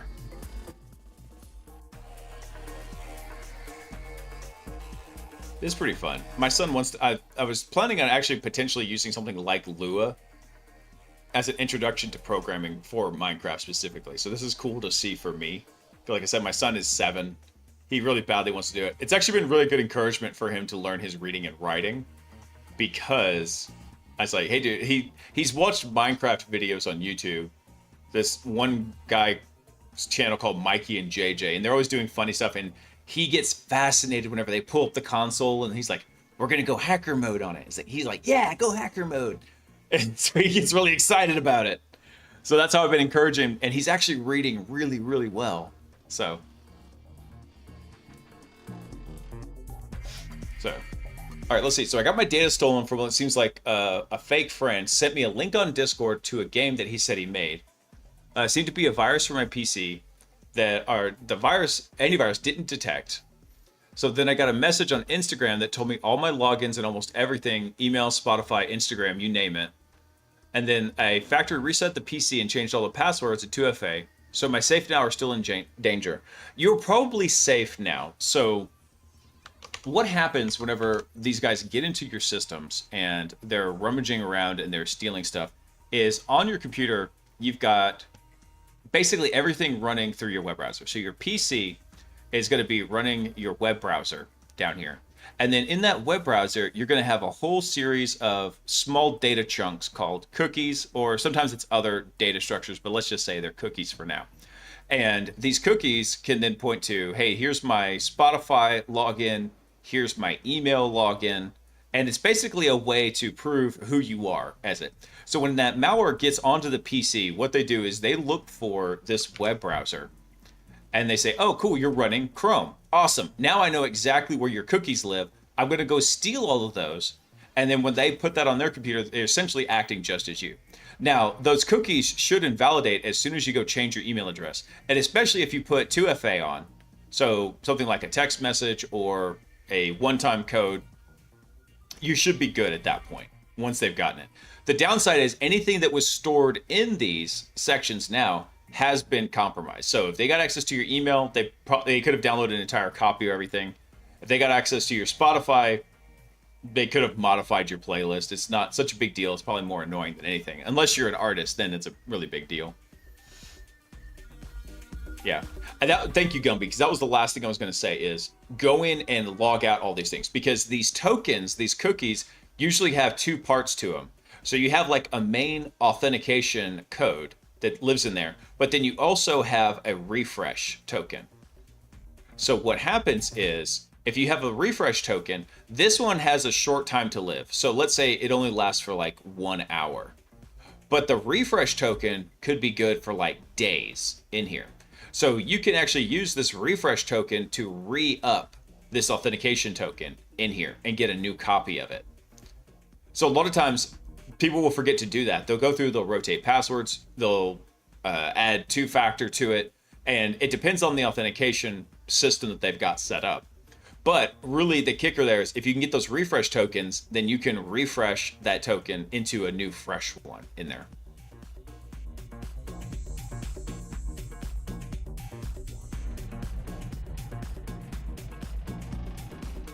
So normally this stuff is made by bots, but I called my main Discord account from all my alt accounts, and it was that it was operated through. So it was operated through a single person, which I assume makes it less of a big hack.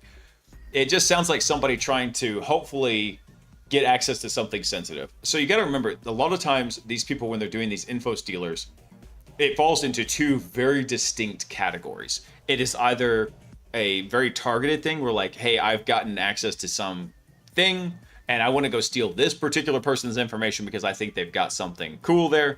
Or they're basically fishing with a net. They're sending it out to a lot of different people. They maybe got a bot automating it. Or it could have been, hey, your friend, his account could have been compromised. And now they're using your compromised friend's Discord account to then try and spread that around. You see that all the time on Steam. People get on, it's like, hey man, check it out. I got a free Steam redeem for you. And then as soon as you look at it, it doesn't pass any scrutiny. It's going to the wrong web address and all this other jazz. So it depends. There's lots of different ways that it could come in there. I'll tell you a funny story. I was actually working on something that required me to make a video call over Instagram. It was a piece of technology I was investigating, and the only person I knew who might have Instagram was my nephew's wife. She's all over social media. So I sent her, and I didn't have her phone number. So I sent her a message on Facebook saying, hey, can you add me on Instagram so I could try something out? She immediately, for some reason, had my wife's number, calls my wife, is like, hey, go tell Blaise that his Facebook got hacked. And so wife comes over, she's like, what's the deal? I was like, this is legit. Kudos to her, gold star for thinking that. But no, I actually did need to do this. So then I finally got her number and we were talking. I just didn't have her phone number.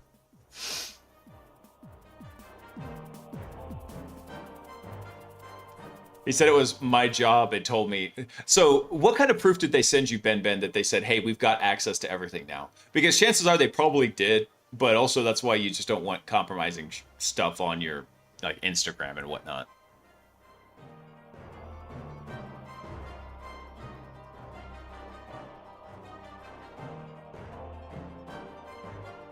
They sent all your account details in the chat. So unless there's anything in there that, I mean, you just don't care about. I mean, something that could potentially come up in there is if you had any passwords or other sensitive information in any of the systems that they compromise, particularly something like Gmail, that could be a big issue that would come up.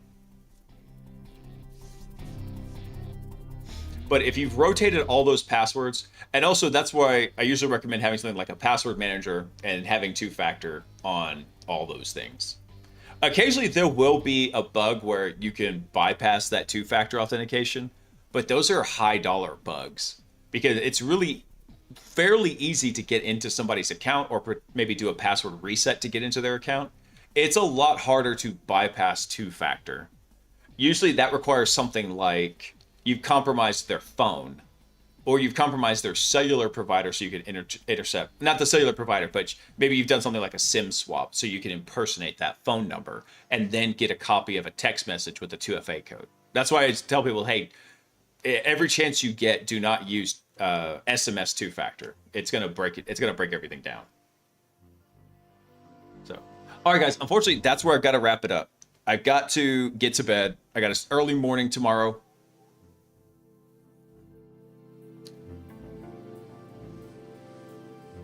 Oh, they added two-factor to your Discord account.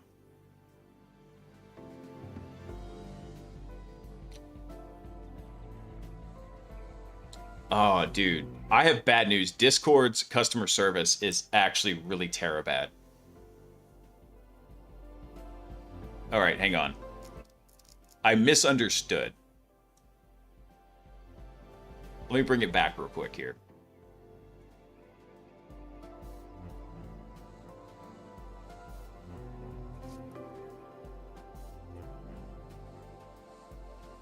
Okay. I do have to run, unfortunately, Ben.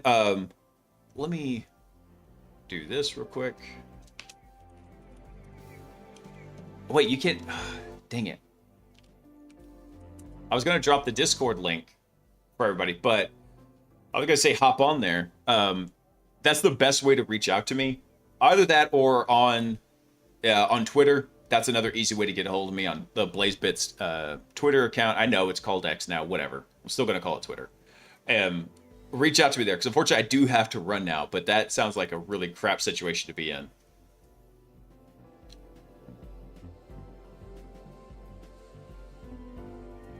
I hope they do give it back to you, Ben. Yeah. All right, now I really do have to wrap it up. Hold on, where's the stream ending? All right.